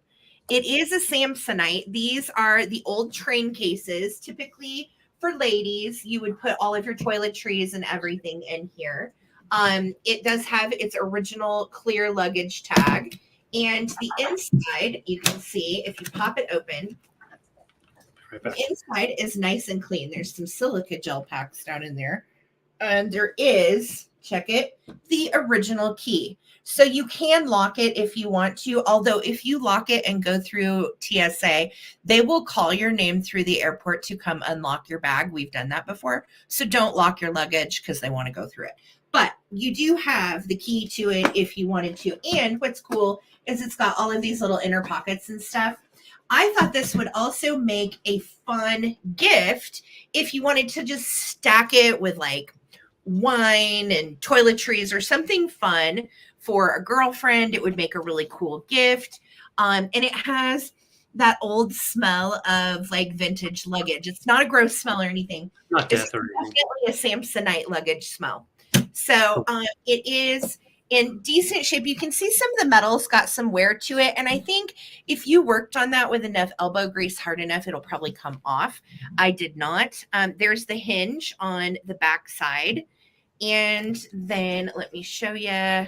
You've got a little bit of wear right there, those black areas, and then a little bit of wear right there. Okay. Here's the bottom side. It does have kind of like nubbin feet, which is nice. And I think it makes a really cool gift. And you pop these down flat to get it to stay. And then you take your little key and you can lock it. And nobody can get in your special red hidey hole Samsonite. So Holly is in at 30. Thank you so much, Holly. I love this color too. And there was an entire line of luggage that matches this. So if you're feeling so inclined to start with this one and then collecting the other piece, it is nice hard luggage to travel with. So, I mean, I think these are great and still fully functional, or use it for display either way. Yeah. Rose said you can chrome touch-up paint in a bottle. There you go. Yep. And very clean and looked after. It will clean off. Yeah. Yeah. So I'm going to start a countdown. Thank you so much. Haley said Graham had her initials on hers. That's so sweet. My grandma had one too in blue. And I love them. I've sold several of these in pink over the years too. If you find the pink ones, they are very cool as well. So I'm going to start a countdown. Here we go. 15, 14, 13, 12, 11, 10, 9, 8, 7, 6, 5, 4, 3, 2, 1, bid end. Thank you Fun, so much. Yeah, initials went on the lock tabs. How fun. Right there. Yep. Oh, yeah. You have the key for this. So Smalls is in at 35. Thank you so much. The lag is squirrely tonight, guys. I am sorry. Big glass. Yeah. There's the bid end. Thanks, Lisa. Gotcha. All right. So Holly Parker for 40. This is coming to you. Congrats. Smalls, your 41, honey, came in right after the bid in. I'm sorry. Yeah. All right. That was a great find, babe. Thank you. All right. So this is a find that Sarah and I found out together. The reason I'm showing it, I never played with doll houses as a kid.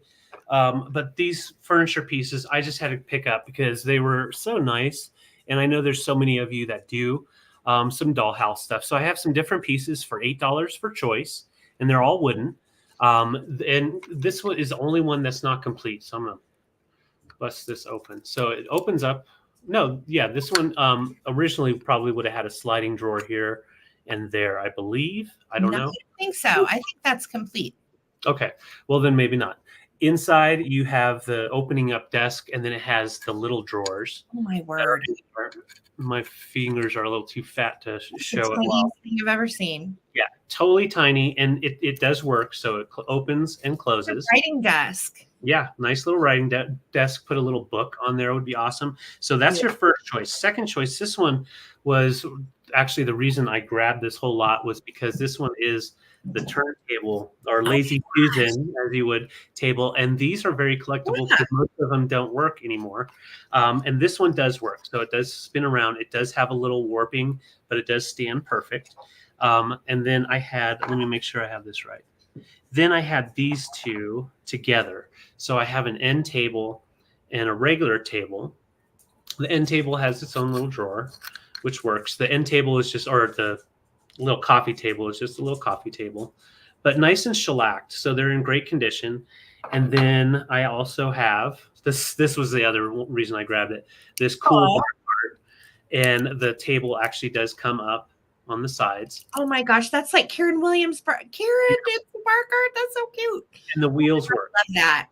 Last but not least, I have a pair of chairs. And this could go with some of your stuff you already have. They're just a nice, like a lighter color wood. And then they have the yarn in there to kind of create, what would that be? Just like an elastic woven chair. Yeah, like a woven chair. So those are the choices. Thank you guys so much for your interest. Annette, no. 5 table type. Yes. Yep. So I see Annette in at 12. We're going to count them down, but I'm going to first put them all together so you can see how they look. Those are rad. I've had too much coffee, so I do not want to break them. This guy can go. So these two go together. There we go. And then we'll put the chairs up front. So those are the choices. 1, 2, 3, 4, or 5. Nice. Right. All right. Thank you, guys. And yeah, I was excited to grab them, and I think they probably would have gotten broken if they were hanging there for one more day. So here we go. 15, 14, 3 to 4 inches on these.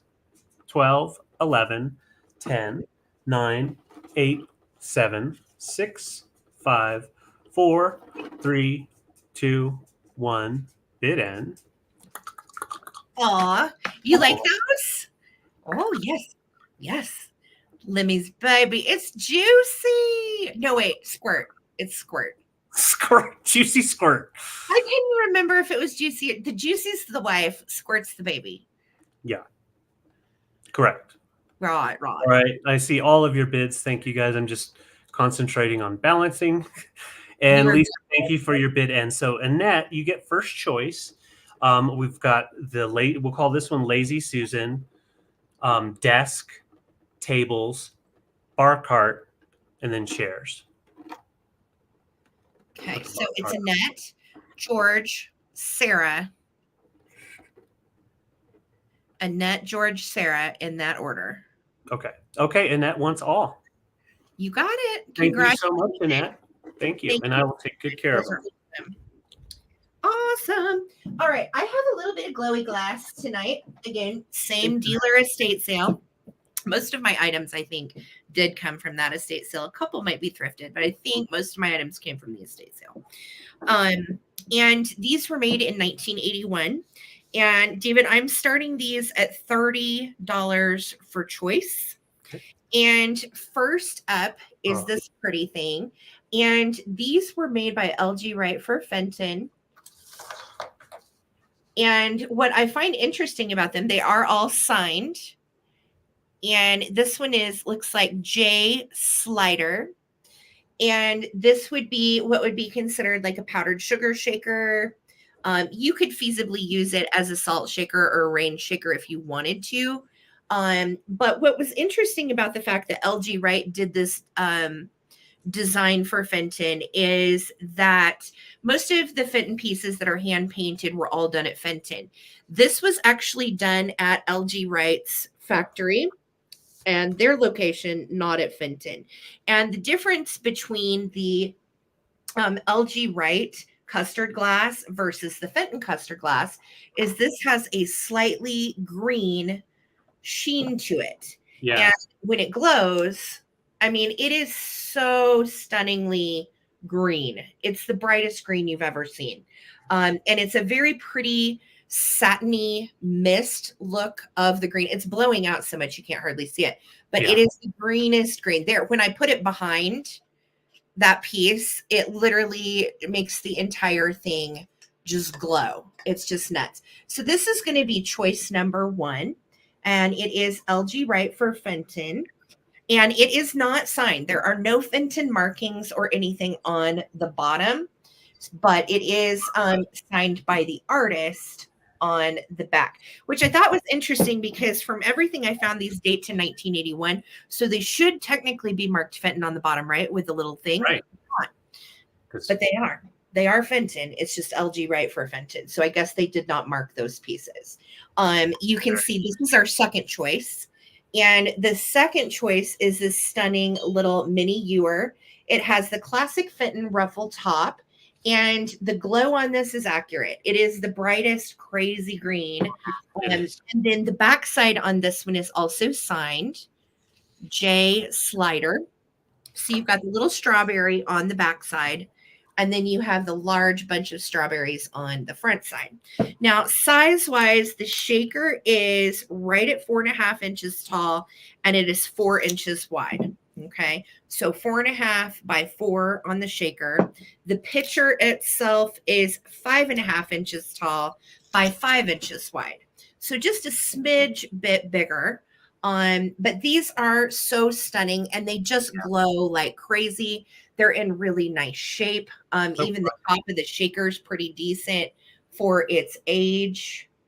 And they're gorgeous. In about 2.5 months, we're going to be digging, looking for things like this to decorate our homes with, for sure. Yeah. Out. That's right. Karen said at one point, every glass company was trying to stay in business and did glass for the other manufacturers. So LG Wright for Fenton, again, is what these are.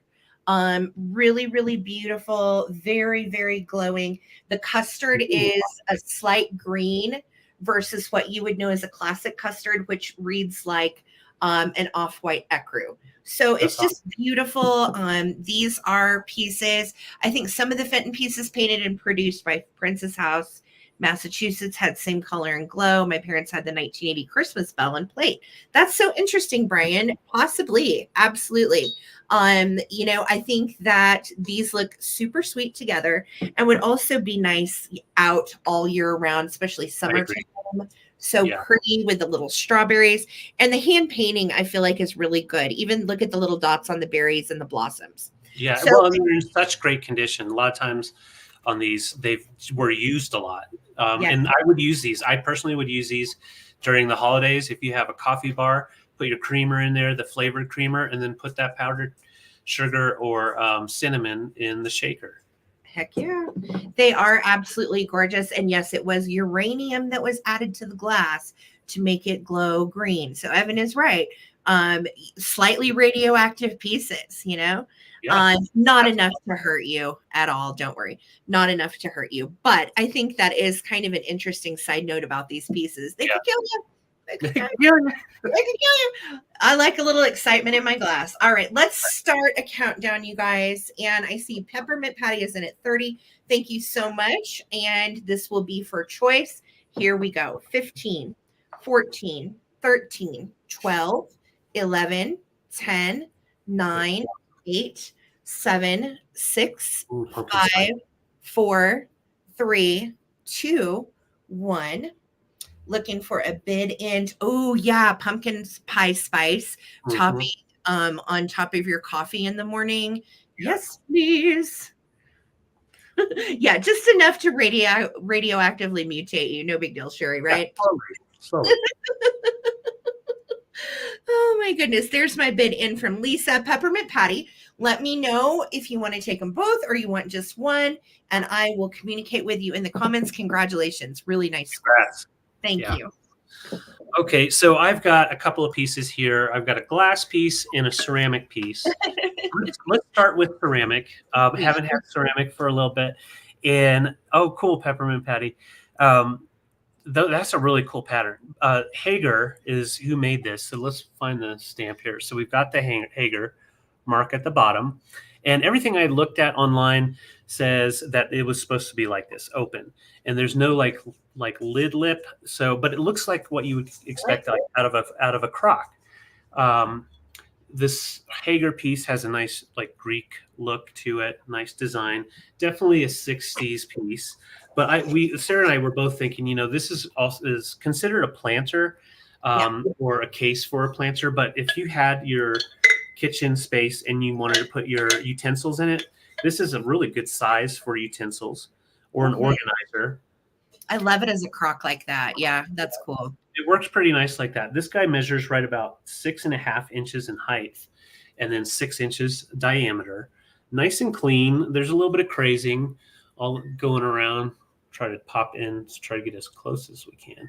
You can kind of see it a little bit, but it doesn't affect the usability or the display ability. Second off, I had this and I was going to bring it last week, but it was time to bring it. The great time of year with Christmas, you can fill it full of Christmas balls, different shiny things, even twinkle lights if you want to. Yeah, this is made by Indiana Glass. Now, this glass does not glow. No glowing components in it, but the clarity is really nice. You've got that cool diamond point, and it is the largest pedestal with that flower base. And really nice condition, and it measures right at 15.5 inches in height. So I'll show you way back here. That is beautiful and so shiny and glistening. Yeah, glitter urn. Glitter urn. I put me in one of these and then sprinkle me somewhere fantastic.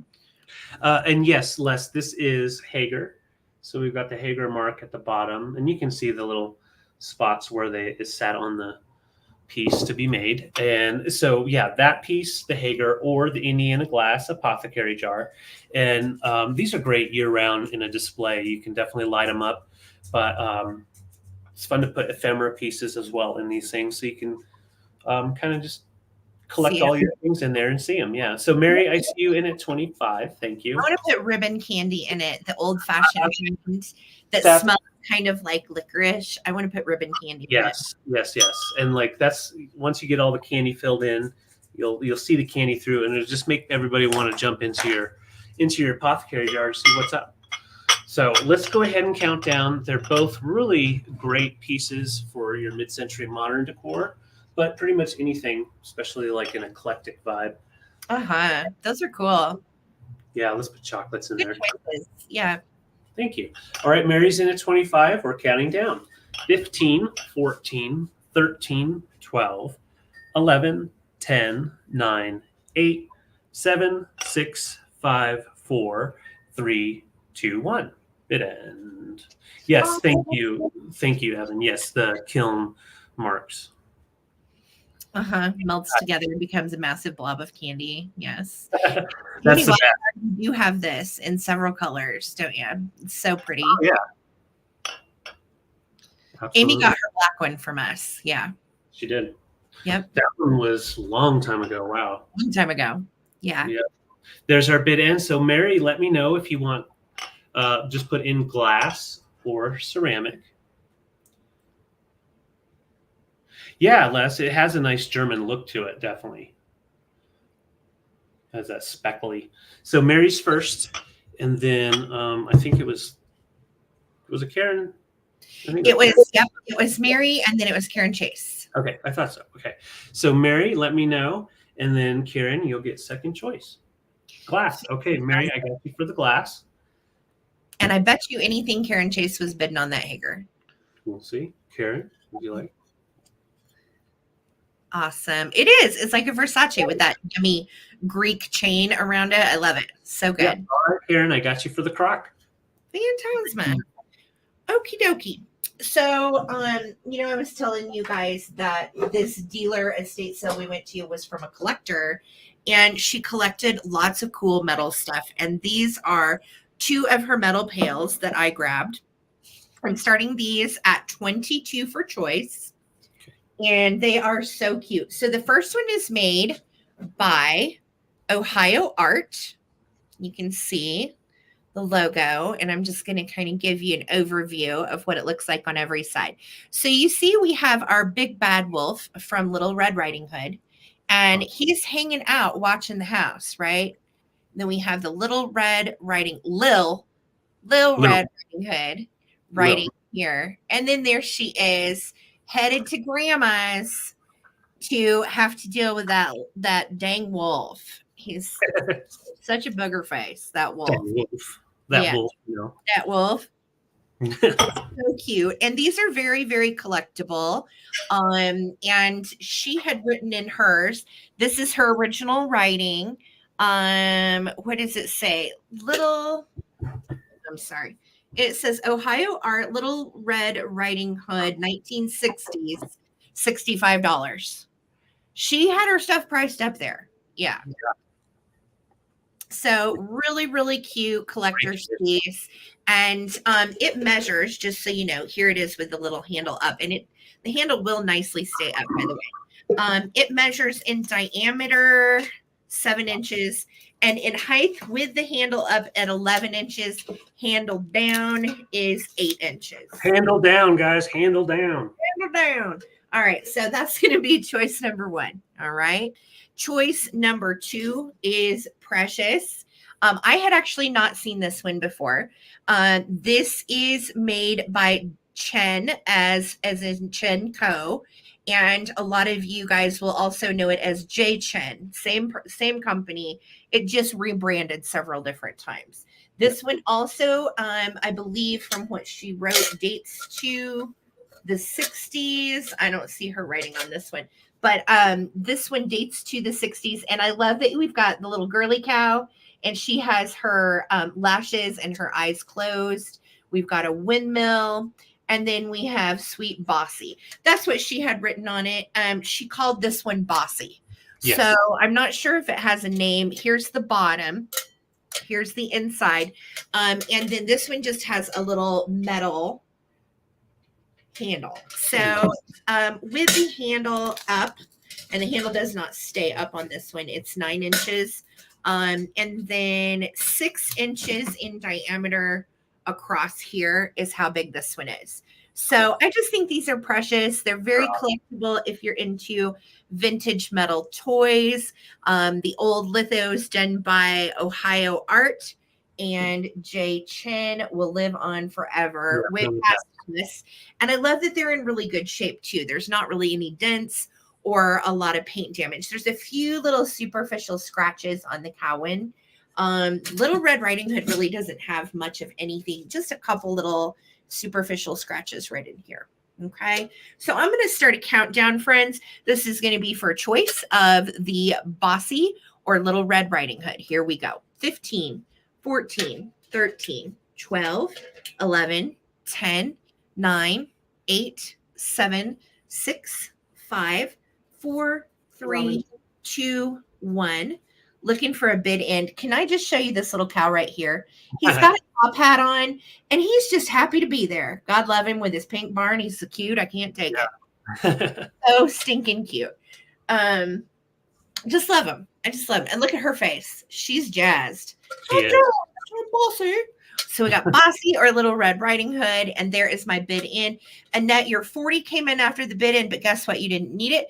You took it at 38, Annette. So let me know if you want Little Red Riding Hood or Bossy. And then Robin Cormier, you would have second choice. And I will wait to hear from you guys. Thank you so much. Congratulations. Everybody that was in on it. Yes. Okay. Thank you. All right, guys, I have some fun little, okay, Annette's going for both. All right, fantastic. I have a collectible little fella. Now, this is newer. It's from the 80s, I believe, late 80s. This is for decorative use only. You're definitely not going to use this as a teapot. And this company made a bunch of different, or a couple of different ones. They made the stove, and then they made one with like a sewing machine and stuff. That one is around a lot more. This stove one, I can only find one online. This one is nice and clean. We've got so isn't it cute? And we've got the bacon or sausage and eggs. So you even got some sausage on there. You've got the pots in pink, and then you've got the gold coffee pot, and then just that old style stove. There is cold paint deep in here, or the style of cold paint. As I touch it, I think it's underneath. So that's why it didn't lift up when we did the tape. So it's been glazed over. Okay, good. Well, that's good. That keeps it from coming up. Exactly. No condition issues at all. It's made by Cardinal Incorporated. And like I said, decorative only. And it is measuring right at 10 by 9. So you take off the top. And you can use it, I guess, if you wanted to put liquid in it to pour out. You just can't use it like on top of the stove because it's fitted. And so that's your first choice. Love that piece. Now this piece here is quite a nice piece considering the color and everything. We're getting close to spring in a little bit here. We're going to try to push into spring. Now this is not real or the real old Roseville. This is a knockoff. And the reason we know is because on the inside, it's not glazed all the way through. So if that was glazed all the way through, we'd be looking at a very high dollar Roseville piece. However, it is a nice piece to still use in your collection. Yeah. It is with the Roseville, and that's the right number, the 1294. And it has no condition issues. So it's a nice wall pocket piece that you can hang up on the wall and use and not feel like, oh no, what if it falls? Although these do anything that are repro do eventually gain in their collectability and value. This measures right at 8.5 inches in size. That's gorgeous. It really is gorgeous. Daniel and Preston, we thought of you guys when we found this, and we had gotten so excited, and then we both were like, "This isn't real." Right. We were like, "Damn it!" I know. It's always a bummer when that happens, but when you can get it for a good price, might as well. And absolutely. It's got the nice, easy hanger. So all you have to do is just put a nail on the wall, put it up there, and then I meant to have some greenery on. Well, this will do. No, that won't do. Well, this will do. No, it won't. Yes, it will. You know, see, I knew that wouldn't work. I need to clean up my prop area. Sell something and try to pretend it's something it's not. No way. That is so cool. That actually looks really good. I mean, in the way of wall pockets, it's beautiful. And at a distance, you can't tell. But if you have a Roseville, expert coming by the house and they peer into it, they're going to be like, that's not real. So yeah. And then you can just have a fun fight. But Bretman approves. And that just kind of shows the color. It's very vibrant. No, I'm not sure 100%. I mean, but I feel like it is. I mean, I don't know. David, did you Google this? Yes, because now, like, if this was real, that blue would go all the way in, but it would also be glazed. It's not glazed on the inside. Yeah. They did it all the way through. And what I found online, even if the signature and everything is correct, if that's the tell-all, is if there's no glaze on the inside, it's definitely not an original Roseville. Yeah. Okay, there you go. See, you knew more than I did on the Roseville. Well, I just found that out today looking, because I never really quite understood either. And if I would have known that, I probably would have said, no, go down a little bit on your price. It's not original, but I was like, let's get it because we got a good price. So I know it's still pretty. It's still usable. And just the fact that you're not going to see 150 fall off the wall, that's really nice. Of course, another choice, we have a really nice collectible piece made by Cardinal Ink, and it's a stovetop decorative teapot. And show the little sausages and eggs and everything on the top again. That is the cutest detail. And I like the pink and black. If any of you collect Kenwood from the 50s, the pink and black, that's what that actually reminds me of. Super cute. Yeah. And nice and clean on the inside. So those are the choices. We're going to go ahead and count down. Thank you, Vintage Teddy Bear. Like Sarah was saying, this is an epic piece, honestly, even though it's not true Roseville from long time ago. Yes. Right? It's still old. Here we go. I believe, Phil, that the knockoffs were done also in the same era. They're not like new knockoffs, no. Right. No. Not like in the last 30 years or anything. Dusty news. What's up, girl? Turds and eggs. That's right. Let's count her down. 15, 14, 13, 12, 11, 10, 9, 8, 7, 6, 5, 4, 3, 2, 1. Bid end. Dusty. Yeah, that's what got me, was just seeing you got breakfast on the stove. I think it's cool. Yeah, it's precious. I love it. It's Lemmy size. Mm-hmm. It's so cute. There's our bid end. So Vintage Teddy Bear, just let me know if you want the wall pocket or if you want the teapot. Water pocket or teapot? Wall pocket or teapot, or you can do both. All right, I'll just set them to the side. Thank you, guys. Awesome. All righty. I didn't either, Daniel. I have these little boogers, and again, same estate sale. You'll start to realize what's from that estate sale because it all kind of went together. Right. And I'm going to start these at $15 for choice, and they are really cute. This first one is a framed 4x6, and it says "Good luck's coming." When things go wrong and troubles come at a most alarming rate, remember in some hiding place the good luck Cupies wait. And it says Cupie Rose O'Neill there down at the corner. This would have been an actual postcard, and it was postmarked. You can see the little lines right there. And it's early 1900s. So it's very sweet. It's about 100 years old. And this frame is pretty dang cute. If you can see the little bitty flowers on every corner, I just thought that was a nice touch. Now, the good thing about it is it has the hanger here at the top, or you can turn it around and it does have the little stand, so it would stand for you. But it's just precious, and it's good luck Cupies. Look, they're so cute hanging out in the basket. I recently got a tattoo on the back of my calf of some of these old school O'Neill Cupies. I can't show it right now because that's gonna like require me getting up and showing my leg, but it's really cute. It is so cute. It's on my Instagram. So that is going to be choice number 1. Choice number 2, again, these all came off the wall at that estate sale. They were all still hanging where they had been since probably the 50s. All right. This one says, opportunity. They do me wrong who say I come no more. When once I knock and fail to find you in, for every day I stand outside your door and bid you wake and rise to fight and win. Wait not for precious chances passed away. Weep not for golden ages on the wane. Each night I burn the records of the day. At sunrise, every soul is born again. R.B. Malone. And it's called Opportunity. So that's actually what it's talking about. Is basically having the opportunity every single day to control your destiny and do your thing. So it is really small. I'll show you the back. Is from Hendricks of the Hendrick Bellamy Co. from Denver. And of course, I'm in the Springs, and this estate sale was in the Springs. So it's just a really sweet piece. Again, this is a 4x6 as well.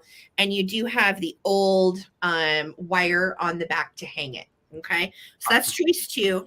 And this is the last choice, choice 3. And it says, let us hope along together, be the weather what it may. where the sunlight glad is shining, not repining, by the way. Seek to add our meed and measure to the old earth's joy and treasure. Quaff the crystal cup of pleasure, not tomorrow, but today. James W. Foley. And this one dates to, hold on, let me see what that says. Copyright 1914. F. Wallen, Chicago. So the lingo on this is 1914. So this is 109, almost 10 years old. And this also is like a 4x6 size. Here's the back on this one, and it does have the little wire. Okay. So these are oh so sweet. And yes, everybody quaff your crystal cup real quick. Quaff it. Quaff it. Quaff it. I'm going to start saying that. I'm going to start doing it. I'm going to quaff everything. Yeah. Quaff that crystal. All right, here we go. I'm going to start. We're going to start a countdown. Here we go. 15, 14, 13, 12, 11, 10, 9, 8, 7, 6. Me too, Laza. 5, 4, 3, 2, 1. Looking for that bid end. Again, the top one is 1914. This one doesn't have a date, but I'd say it's probably right in there somewhere. Yeah. And this one is early 1900s. You quaffed into your elbow a little bit ago. The word for the night is quaff. There's our bid end. Oh, you guys are killing me. Okay. So Victoria for 18. Let me know. Do you want Cupid? Do you want, we'll call this one 1914. And we'll call this one opportunity. Yeah, don't quaff up along. And then it's going to be renovative home and then fill imp. So y'all just sit tight and watch what Victoria does. Perfect. You guys let me know. Watching you, Victoria. Yes, and I'm going to throw it back over to David. Thank you so much, guys. Yeah, don't quaff up a lung, guys. No, definitely not. Okay, guys, I've been excited about this piece. I wanted to keep it. Changed my mind, then I kept it, and then I changed my mind again. So I'm starting this off at $58. I have it lit now just so I can show you, and then I will undo it, or I'm going to blow it out. So this is from 1907, and what this is that just has a candle. So it has the original, or the candle that was in it at the time that we got it, and you undo the top part, and then you insert the candle in it, or I think maybe the bottom part. Anyways, both of them come open, and then it's spring loaded for the candle to go up. This was made by Adams and Westlake, and I know there's the marking. So the marking's right here, Adams and Westlake. Fairly common. It is pretty worn down because it's been used. This was for a railroad. This is called a railroad lantern for the caboose. These were used in the caboose. And what was cool is, so they would you mount it onto the caboose, and they're lit, and then you take it off as a directional if you needed to use it to tell people where to go. These are very, very hard to come by and very collectible, especially with the glass in perfect condition. This values between $80 to $100. So at 58, I'm giving a really good price here, a 1907 antique Adams Westlake candle sconce. And if you wanted to hang it, all you have to do is like go to a Home Depot or something like that, and you can get a little mount that you can put on the wall and you can hang it on. However, I think this is a nice piece just to lay somewhere, or just set up in a display. Yeah, the glass is the original glass, so I'll show you. See how it's made, blown glass. So not a molded glass piece. And yeah, the hurricanes, these usually broke pretty fast, but the brass itself is nice and heavy and in really good condition. Just a little bit of a ding right here, but it really doesn't affect the display. It is so cool. I think it's just, I hadn't either, Heidi. This was totally new to me. And David knew what it was and picked it up from that estate sale. And he's like, Sarah, this is so cool. And then he lit it. And I'm like, could you imagine how primitive that would feel? Like holding fire and glass and brass in your hand to like go get up and go to the bathroom, or, you know, work in a mine, or whatever they use these for. Well, these were for railroads. These were in the caboose. Yep.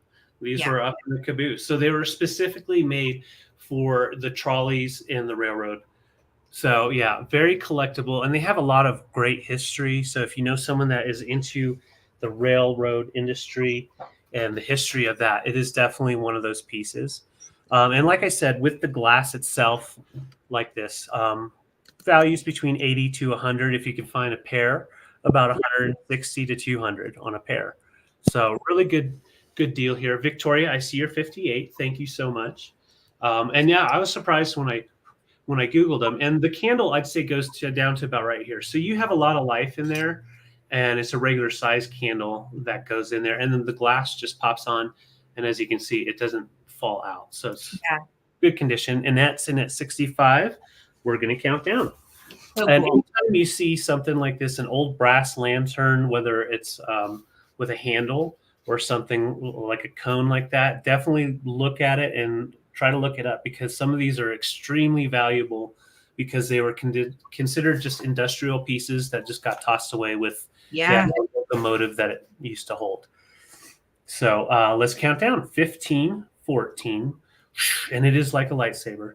13, 12, 11, 10, 9, 8, 7, 6, 5. Rose, that's awesome. 4, 3, 2, 1. Bid in. My grandfather on my mom's side, he worked for Santa Fe. In fact, he retired with the Santa Fe Railroad Company in Albuquerque. So I knew a little bit about some of these things, but I'd never seen one so ornate like this. Yeah. This was made in Chicago by that company. The company's name is Adams and Westlake.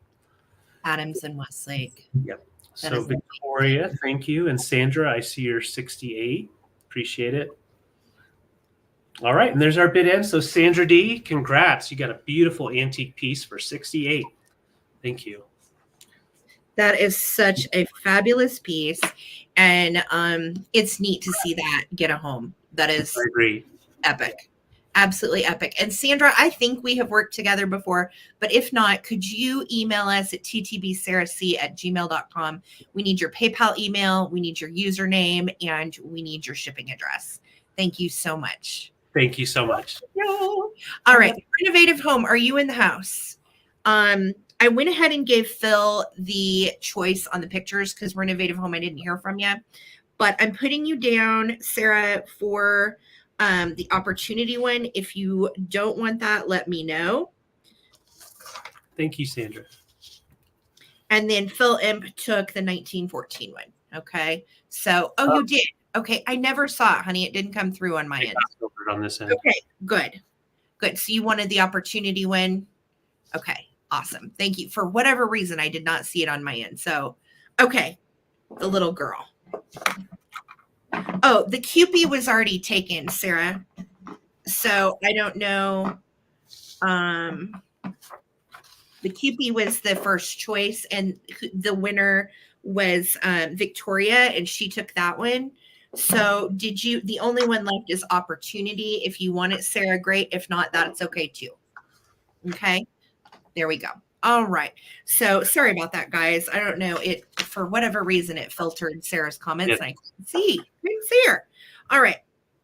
So I'm going to do a choice on these little guys. And they are very sweet pin cushions. And I thought these made fun gifts for Christmas as well. You got it, Sarah. Thank you, love. Okay. So the pin cushion choice is going to start at $12. And the first one is this little woofie. I love these. Is looking back at her tail, and she's got black velvet stuck in her. I believe she's made in Japan. She's not marked, but she reminds me of a lot of the occupied Japan pin cushions and figurines that were made between like 45 and 52. So if I had to guess, that would probably be my best summation of her age. And she's just precious. So she's choice number 1. Choice number 2 is like a little Snoopy, and it looks like a little Doxy dog, and it kind of reminded me of Rio Hondo too. And it is a cushion. No mark on the bottom on this little booger either.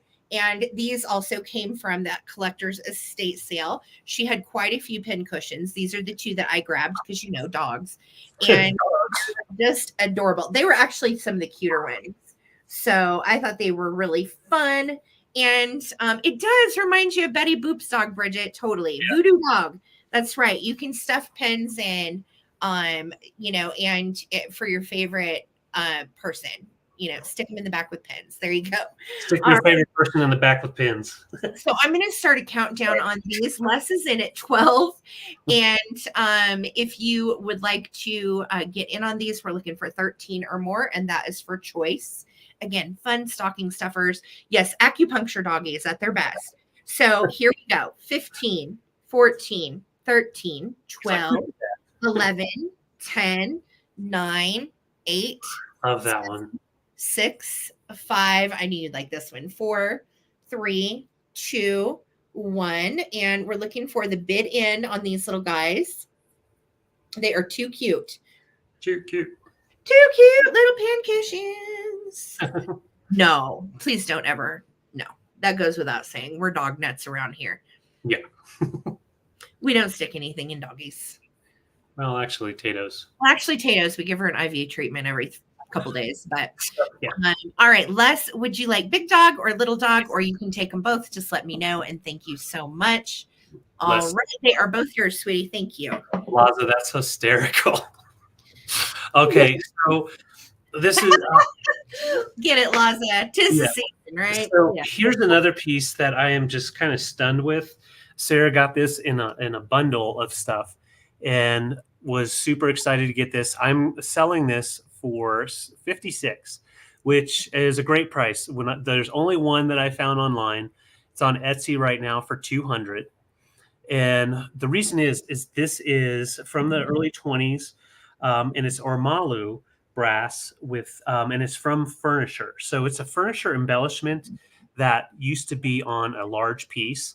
You can see you have the keyhole, and then you have the 2 holes to mount it. So one right here and one right down here. But yeah, this piece, when I found it online, they call it the sun god. So I'm going to get up close on that face. Very Art Nouveau, yes, Sherry. Yes. And that's what I thought about this was it would be one of those pieces you could definitely incorporate into what you already have.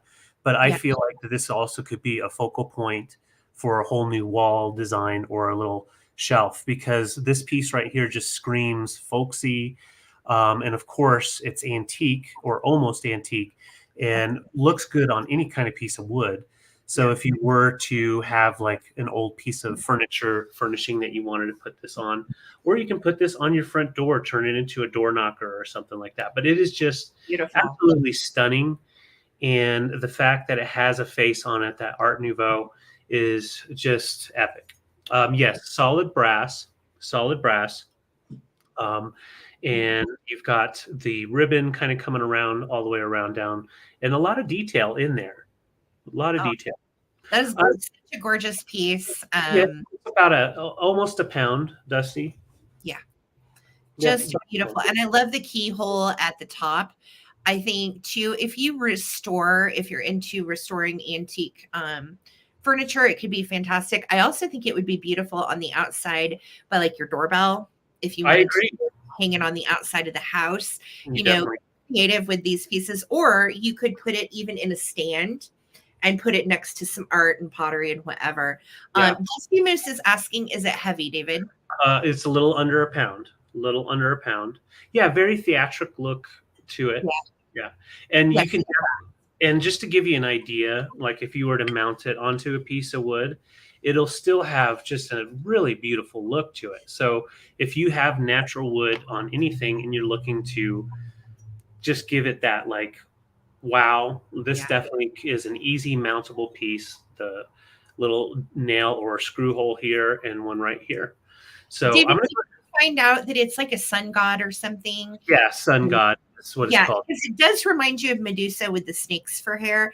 But what you can see is those are actually Victorian ribbons that are coming around her. So those are ribbons, and then you can see the tufts of her curls, like pin curls above her hair. I'm using my mouse to point like you guys can see it. Oh my gosh. And if you want to try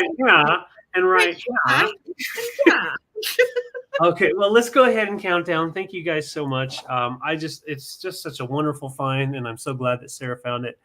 I love bringing things like this and learning about them. It's 5 inches in height, so yeah, you can definitely put it on so many things. So Les is in at 57. Let's count her down. 15, 14. Use it for your candy canes. Just kidding. 13, 12, 11, 10, 9, 8, 7, 6, 5, 4, 3, 2, 1. Good end. All right. So Les is in at 57. Thank you so much, Les. And then I will say, if you wanted to polish it up, you could polish it up a little bit. I personally wouldn't. I would keep that patina going. Yeah.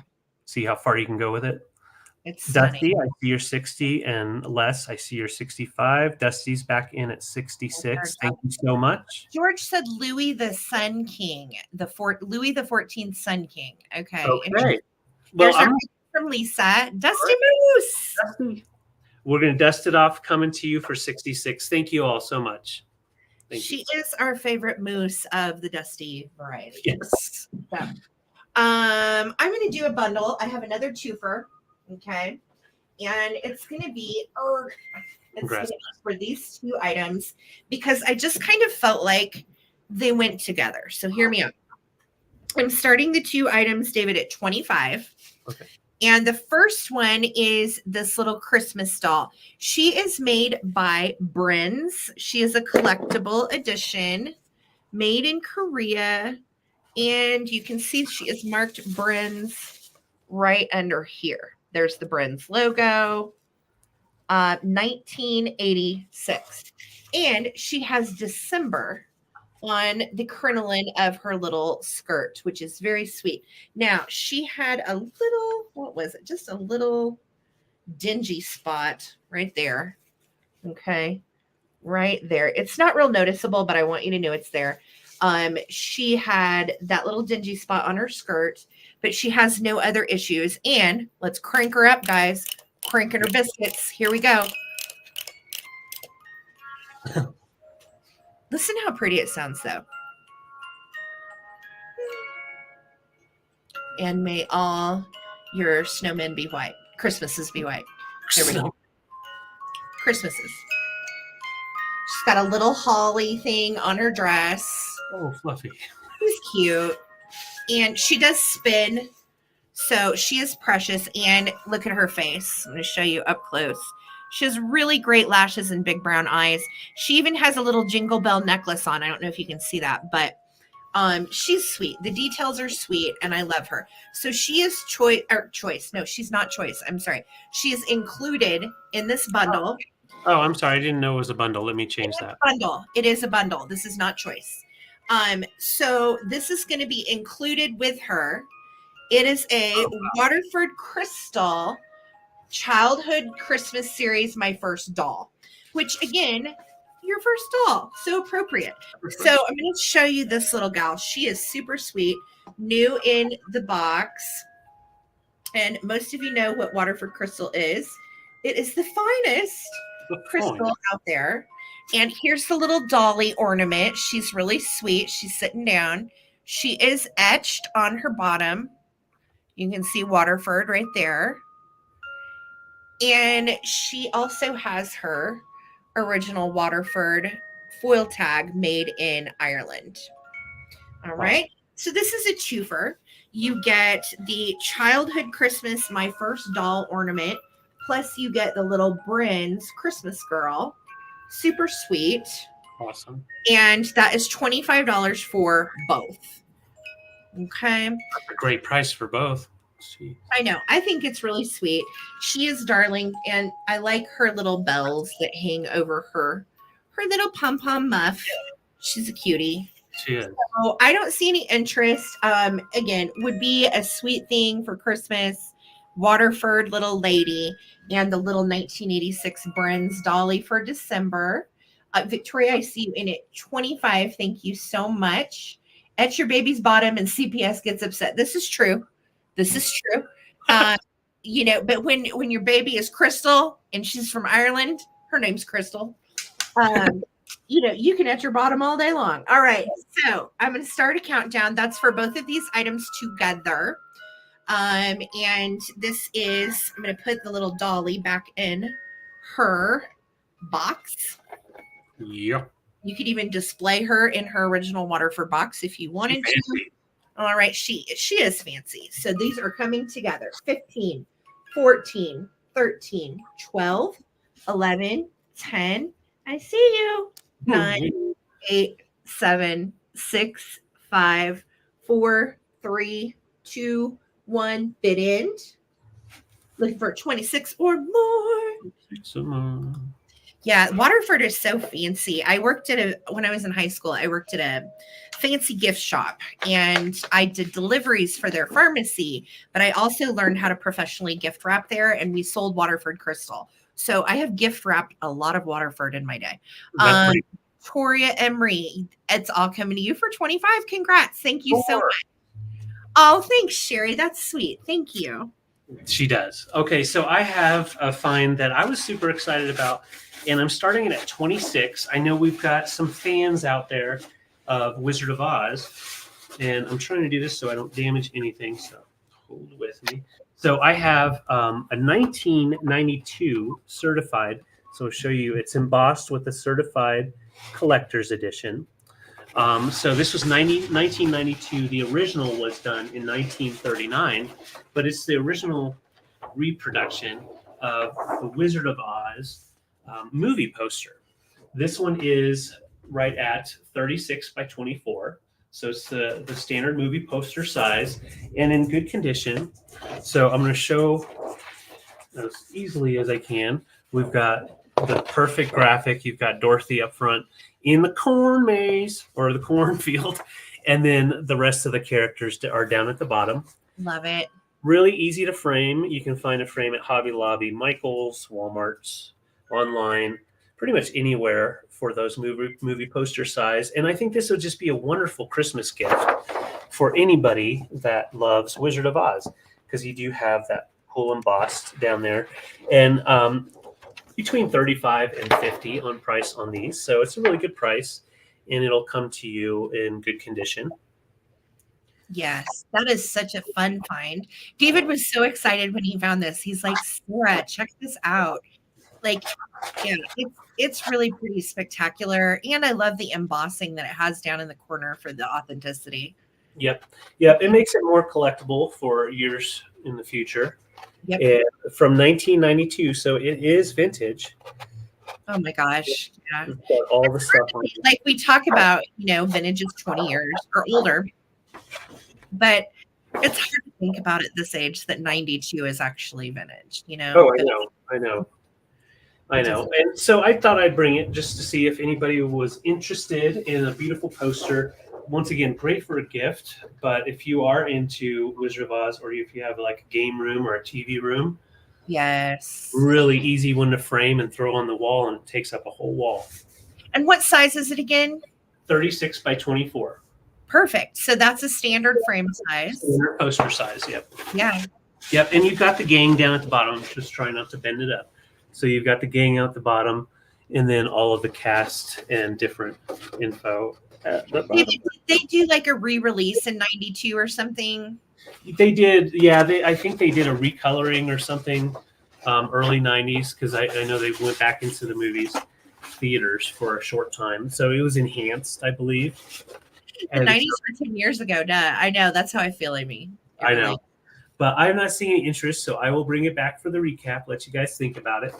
In great condition, so it would come wrapped up, just rolled up like this, real easy shipping, very affordable. So, right. All right. I have a specialty item that I thought was pretty darn cool. And I grabbed it. I don't normally grab Barbie cases that often, but I grabbed it because this one is really harder to find in the way of old Barbie cases. So I'm starting this one out at $18. And first, before anybody starts bidding, I want to show you the back right here. This is why I'm starting it so low. Typically, these go for like 36 to 50 because Midge was the harder to find case. They only made a few of these Midge cases, and they come in blue and they come in white. And the one that's in white, she has a different outfit on other than this one. This is the blue one. And this one, like, you can't even get this one on eBay right now. You can find Midge and Barbie, but you cannot find just Midge. She was released in 1964 one of the teenage dolls, kind of like Skipper. And she was the little red-haired doll. So I think representation's great, for little girls with red hair, little brunette girls. We need Barbies too, right? So you've got all of the flowers on the inside, which I think are lovely. And then you have the little compartment in here for accoutrements and shoes and all that good stuff, right? And this would traditionally be great because you would keep Barbie and Midge's clothes in here. Okay. So you know how the little shoes and the little clothes can just get everywhere if you're a collector. The Midge one is actually really sweet. I'll show you. It has a brand also that's on the latch, but I cannot for the life of me make out what that says. It's on the latch. And you can see the latch does have a little bit of a rusty patina to it, but it's been around since '64. So it's really, really cute. And the reason I'm only asking $18 for it is because it does have a little bit of damage to the plastic right there on the corner. But otherwise, it's in wonderful displayable shape. It's also usable. So, that's one of those things where, you definitely could use it. The handle is great on it still. Yeah. Store Barbie and Midge's clothes in there if you feel so inclined and add it to your collection. My friend here locally, Greta, is a Barbie collector, and she's also a doll collector. She does a lot of life dolls and so on. And she has a lot of these and just displays them up on the top of a cabinet. That's and they look so cute. Midge was the Jan Brady of dolls. You're killing me, sure name was. That is so funny. Barbie. Oh my God, that is too funny. So Midge was a bit of a hater, kind of a whiner, pain in the ass. All right, good to know. All around pain in the ass. She deserves spankings. If you are interested in Midge or her case from 1964, $18 is all I'm asking. It is really cute. And if there's a Barbie collector out there for her, great. Otherwise, I may throw this on knickknacks to reach the right person. And if it doesn't go there, then we'll head to eBay. All right. So thank you guys. $18 if anybody wants it. I'm going to throw it back over to David. Yeah, we're going to just keep on slinging Midge all around, just like Jan. All right. Forever. Poor Midge. Okay, so I have some fun little goodies as choice for $16. First off, we have this cool wooden piece. This is made in Japan. It's got the Japan marking here, so probably in the 50s. And you've got the turned wood pieces to make this really cool dude. Just he's sitting at the desk, and he looks like he's got the rocks like, oh, let it be Friday, let it be Friday. Yeah. Kind of different, but it has the little letter holder. And then on the letter holder, if you didn't want to do that, you can use it as a pen holder, like that type of thing for your desk. So just a fun little piece for your office or for your kitchen display. And we love our little wooden pieces made in Japan. So this guy is right about 5 inches long. That's the first choice. Second choice. I don't think that is. I don't think so. What? He said we call that racially insensitive, but that piece doesn't have a race. It's just a little dude. Oh, yeah. No, he's just a little fellow. Not racially insensitive at all. No. Nope. And we try to be very careful with that. And Evan, we're very cognizant of that. So, right. Yeah. Thanks. Yeah, no worries. Okay. Bye, Evan. And second up, we have a cat. And he's yellow. So, Evan, if you're okay. So we've got the letter holder back here, and then you've got the pen holder back here. And then we used to have a little sponge up on top. So that way you could, do your letters and do the different things. So that is your second choice. Last but not least, we've got solid brass littles. And I love these little guys. They are a little swan. And then you've got the 2 babies. So they are all solid. And they could be polished up if you wanted to polish. All right. So that's the choices there. And I'll show them all on a piece of cardboard real quick to show you. So we've got the wooden piece here made in Japan. We have the cat. And this was actually made by Relco in Japan. We've got the original sticker. Oh, that's cool. And last but not least, the solid brass pieces right down here. All right, so those are the choices, Victoria. Thank you so much. And we'll go ahead and start a countdown. 15, 14, 13, 12, 11, 10, 9, 8, 7, 6, 5, 4, 3, 2, 1. Bid end. Does this mean I made it since I had a heckler? I think you made it because you I did. made it. You had a heckler and then we made him leave. But, I think also if you know David and I personally, we're very, very cognizant of the items that we bring. Yeah. And we would never bring anything that is racially insensitive or otherwise. That's just tacky. And some people are so easily offended by that thing. I don't really see how that could possibly be racially insensitive. It's just a little dude holding his legs. Right. So, hanging out by the desk. All right. So Victoria, and then yes, George, we can. 'Tis the season. Everybody's squirrely right now, right? Yeah. So let's see. Who is the winning bid? Was it Kelly? Yes. Yes. Okay. It was So, Kelly for 18. Thank you, girlie. Okay. Thank you, Kelly. So let me know if you want kitty cat, if you want the brass set, or if you want the wooden fella. Awesome. I agree, George. That's actually racist to even think that. Uh-huh. There is no, that is just regular straight hair and googly eyes. I don't see what he's talking about. No, it's just I'm trying not to get grumpy, but that's just No, and I appreciate you guys actually saying that because thank you guys. If you know David and I, we're the opposite of anything that is out to offend anyone. And if he thinks that, he really never has anything nice to say. He usually just heckles us in the comments anyways, if I'm honest. So true. Deuces. So, all right. So Kelly at 18.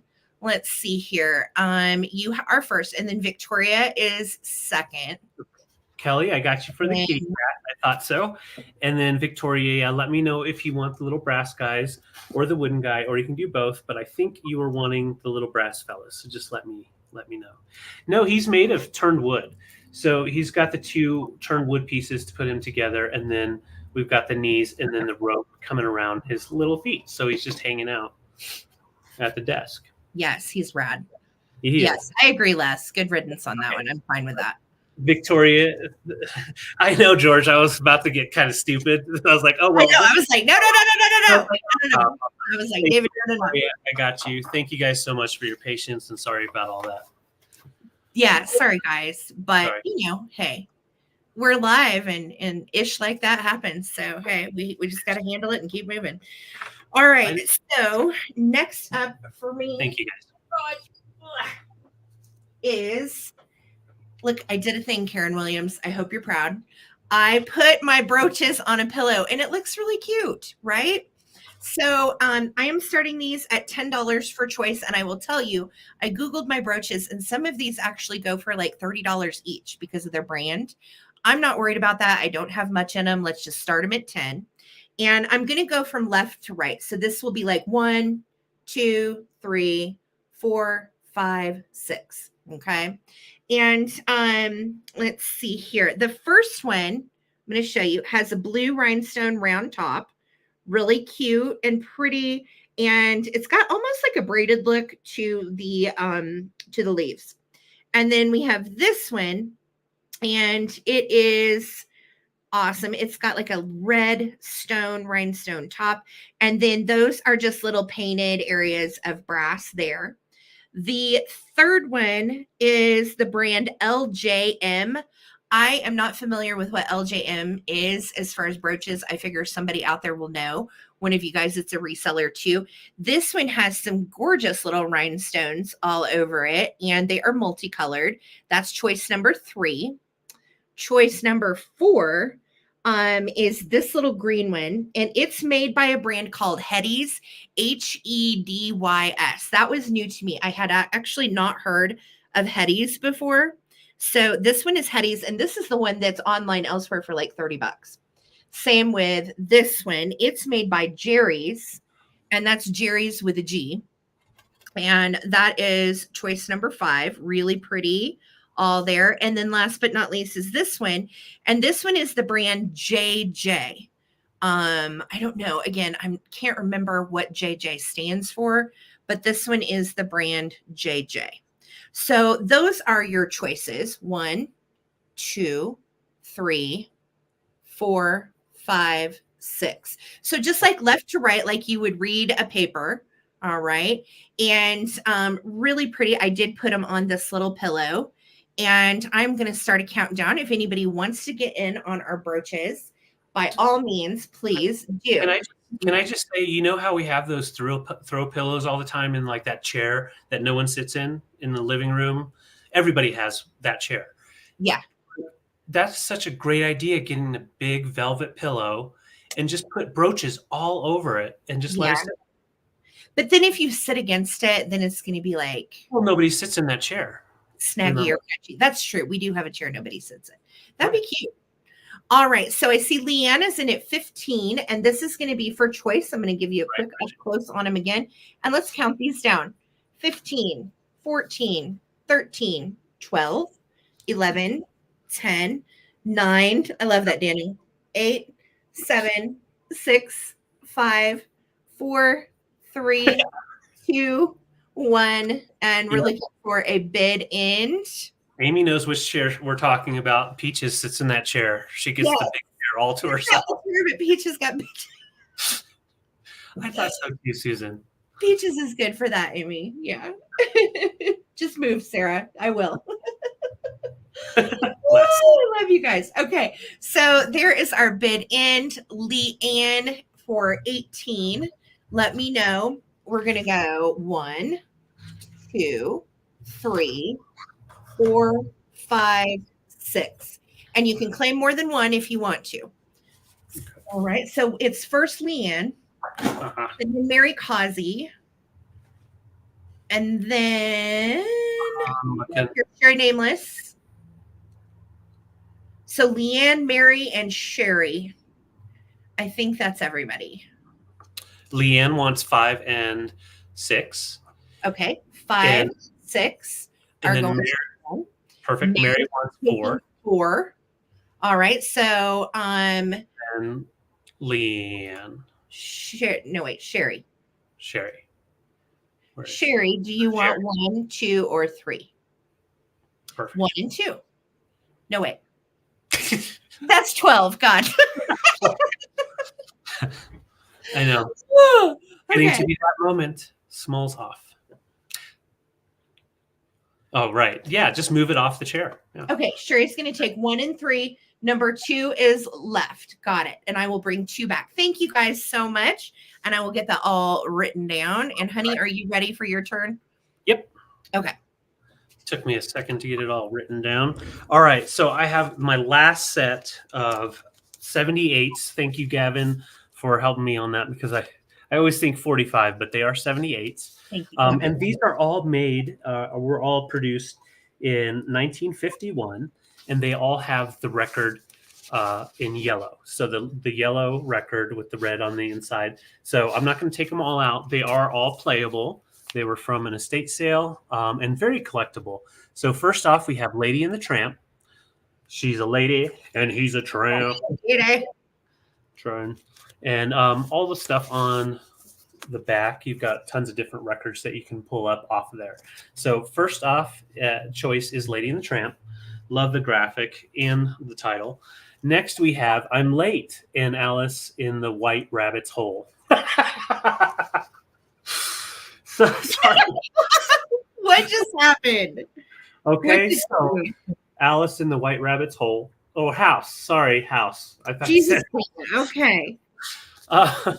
Then we have Very Merry Unbirthday for Alice in Wonderland there, and they're having a little party. That's cute. Yeah, a really cute party going on. And then last but not least, the good one that stole the show, Alice in Wonderland. So the standard Alice in Wonderland with all the fun little stories in there. I did. You got to do something, right? I swear. I saw it. So it was in my head. So, rabbit goes in a hole, and that's his house. So, Annette, I see your bid. Les, I see your bid at 15. We're going to start counting down now. It's your unbirthday today. No kidding. Happy unbirthday. I love you. Let's count down. These are the choices. Les is in at 15. 15, 14, 13, 12, 11, 10, 9, 8, 7, 6, 5, 4, 3, 2, 1. Bid end. We have Alice in her Wonderland. We have A Very Merry Unbirthday. We have I'm Late and Alice in the White Rabbit's House. Yes. Or Lady in the Tramp. He's a tramp. He's a tramp. And the color on these are really good, as well as the paper being in pretty darn good condition. So Les, you get first choice. Pretty simple on this. We'll just go Alice in Wonderland, A Very Merry, I'm Late, or Lady in the Tramp. Cute. And then Sunshine, you're next after that. Okay, Lady in the Tramp. I thought she jumped in there as soon as she saw that. So I got you, Les. And then Sunshine, let me know. Hey, Rosie, let me know if you want one of the Alice in Wonderland ones. And once again, these were done in 1951. Okay, Sunshine, no worries. Sunshine passed. And was there anybody else in Annette? That's right. So, 17. Perfect. So Annette, let me know. We'll call it Alice in Wonderland, A Very Merry, or I'm Late. Just keep it simple. And that was everybody. Okay, and that was everybody. So I'll just watch the comments. Awesome. Okay, David, I'm trying to see. I think I just have one round left. Is that right? Correct. That was my last item. That was your last item. Okay. This is my last item. And I think it is precious. It is a vintage cross stitch. And it says the most wasted day of all is that on which you have not laughed. And I would have to agree, because life is hard and heavy and you got to keep it light, keep it light, mellow, and have some damn fun, have some fun. Right. Isn't it cute? So I'm starting this little guy, honey. I'm sorry, $15. Starting this at 15. And let me give you a size. It is 17 1/4 by 13 1/4. So 17 1/4 by 13 1/4. Not today. Not today. Not today. Sorry, it's just Okay. The most wasted day of all is that on which you have not laughed. Now this is on linen, by the way. So it is stitched and hand stitched, embroidered very sweetly. I like the fact that they all have coordinating socks and dresses, and look at their little bows even in the back of their hair. Just so cute. Absolutely precious. And fun, yes, fun to add to your cruel wall, Karen Chase. I'm going to start a countdown. And by the way, it does have a nice little dealy bob. What are these? Wire. There we go. Has a nice little wire on the back to hang it. Okay, Lucinda and Karen are both in at 15 smalls. I'll show the back one more time. There you go. All right, so I'm starting to count down, looking for 16 or more. Here we go. 15, 14, 13, 12, 11, 10, 9, 8, 7, 6, 5, 4, 3, 2, 1. It is a cruel world. Yes, and technically this is cross stitch, but we'll just call it embroideries. Embroideries. I seriously do love vintage embroideries, though. If you've watched me for any amount of time, that's the stuff that makes my heart tick. And I own a bunch of them myself. So. Yes, we do. And string art. I love string art. I like string art too. There's my bid in. Lucinda, this is coming to you for 17. Congratulations. Thank you so much. And David, I think we are ready to go into a recap. Yes? Yes, we are. You want me to go ahead and pop mine through? Yeah, go for it. I got you down, Lucinda. Thanks, love.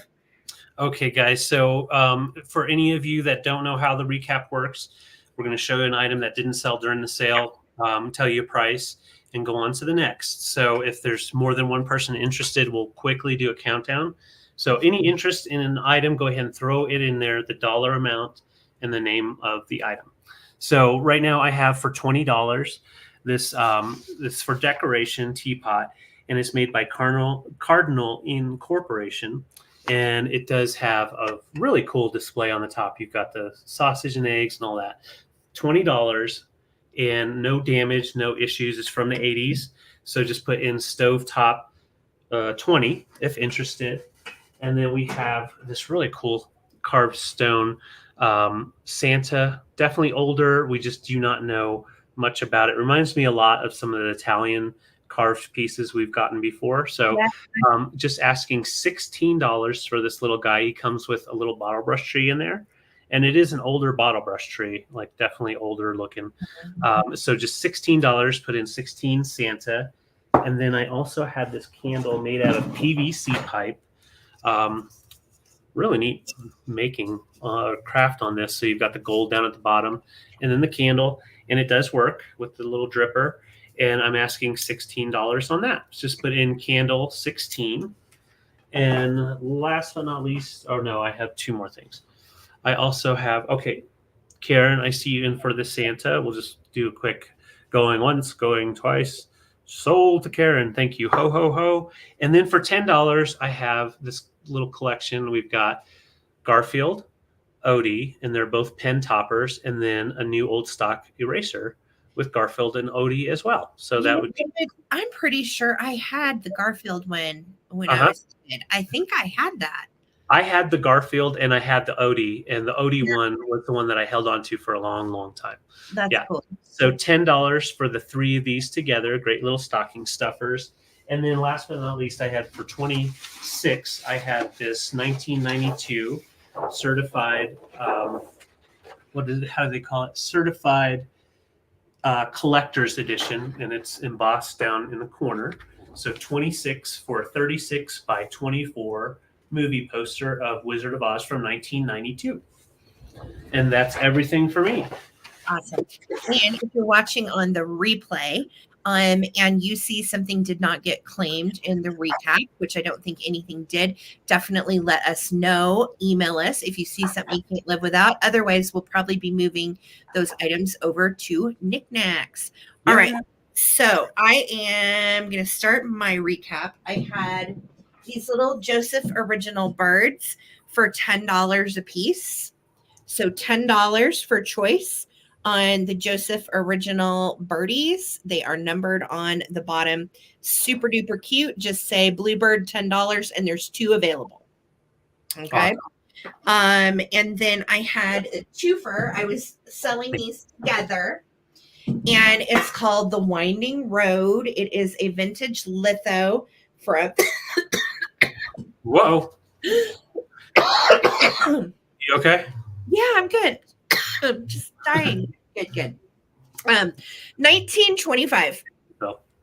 So this one is from 1925. I'll let you read it if you didn't get a chance to see it earlier. It's super sweet. And it'll almost be 100 years old soon. And it is a nice small size. It is 11 by 9. And then it comes with this precious little basket. And it is just a little metal basket for whatever you need it for. But I thought it displayed nicely together. So all of these items together, $24. Type in bundle 24. And then I had Midge. And it is very sweet and collectible. 1964 on this piece. And it does have a little bit of damage right here on the corner. So the Midge case is clean on the inside. $18. Just put Midge 18 if you're interested in this. And it's made by Mattel in 64. And I think you've got Lucinda in for a bundle. I'm sorry. Okay, Lucinda's in for the bundle. Good deal, Lucinda. That is such a cute set.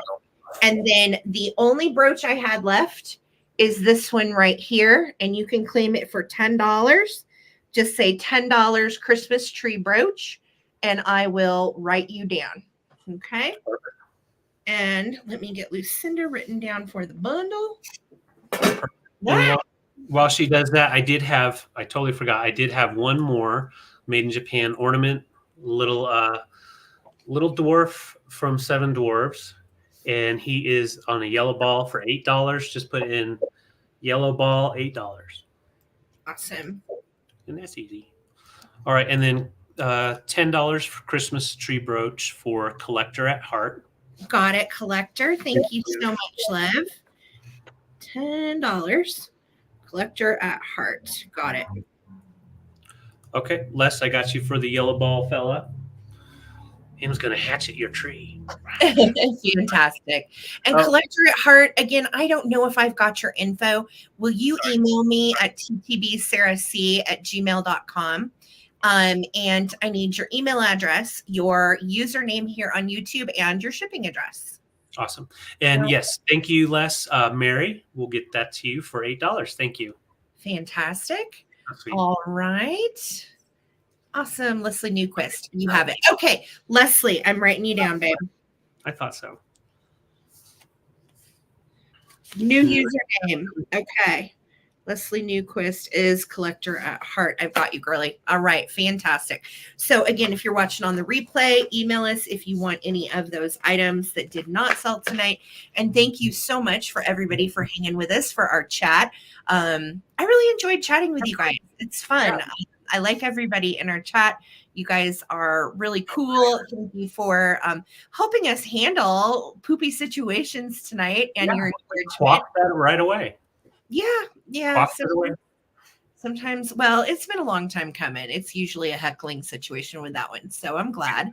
And Amy said, if you're requesting to join the Facebook group, please answer the questions. Yes, that is helpful if you're requesting to join, because I have other people moderating that other than me. So I might know you, but they may not. That I'm going to approve you into the group. So if you would answer the questions, that would be super helpful. And thank you to my mod squad. Thank you, Lisa, for doing our bid ins tonight. You rock. I could not do this without my team of mods. And thank you, mod squad, for all of your help. You guys are wildly and wonderfully helpful. Hope he never visits any historical sites.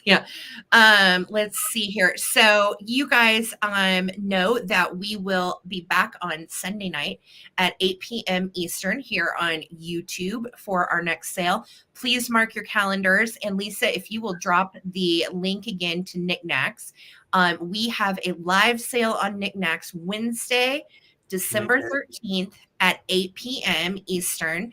And Amy's Rock and Pop Shop is going to be doing hers first at 7 p.m. Eastern, and then she's going to raid into mine at 8 p.m. Eastern. And we will be over there on Wednesday night. So there is the link in the chat. Make sure you bookmark it and head over there so you get a reminder when I go live. If you want $5 off your first purchase on Knickknacks, the link to enter, Lisa's going to put it in the chat, is one you will use at checkout. So if it says apply discount or apply coupon or apply discount code, you'll use TH_T69 and you get $5 off. That is my code for Knickknacks. So you'll get $5 off your first purchase, right? So thank you guys so much for another fun night. And we will be back on Sunday night. David and I are definitely picking tomorrow. We are hitting some estate sales and thrifts and everything. So we have a busy day tomorrow. We will not be sending invoices until Saturday. So if you don't hear from me tomorrow, don't freak out. Saturday it will be invoice day. Okay. Thank you guys so much for a great night, and have a really good rest of your week into your weekend, and see you Sunday. Peace, love, and vintage, and goodness to all, and to all a good night. Bye, guys. Bye, guys.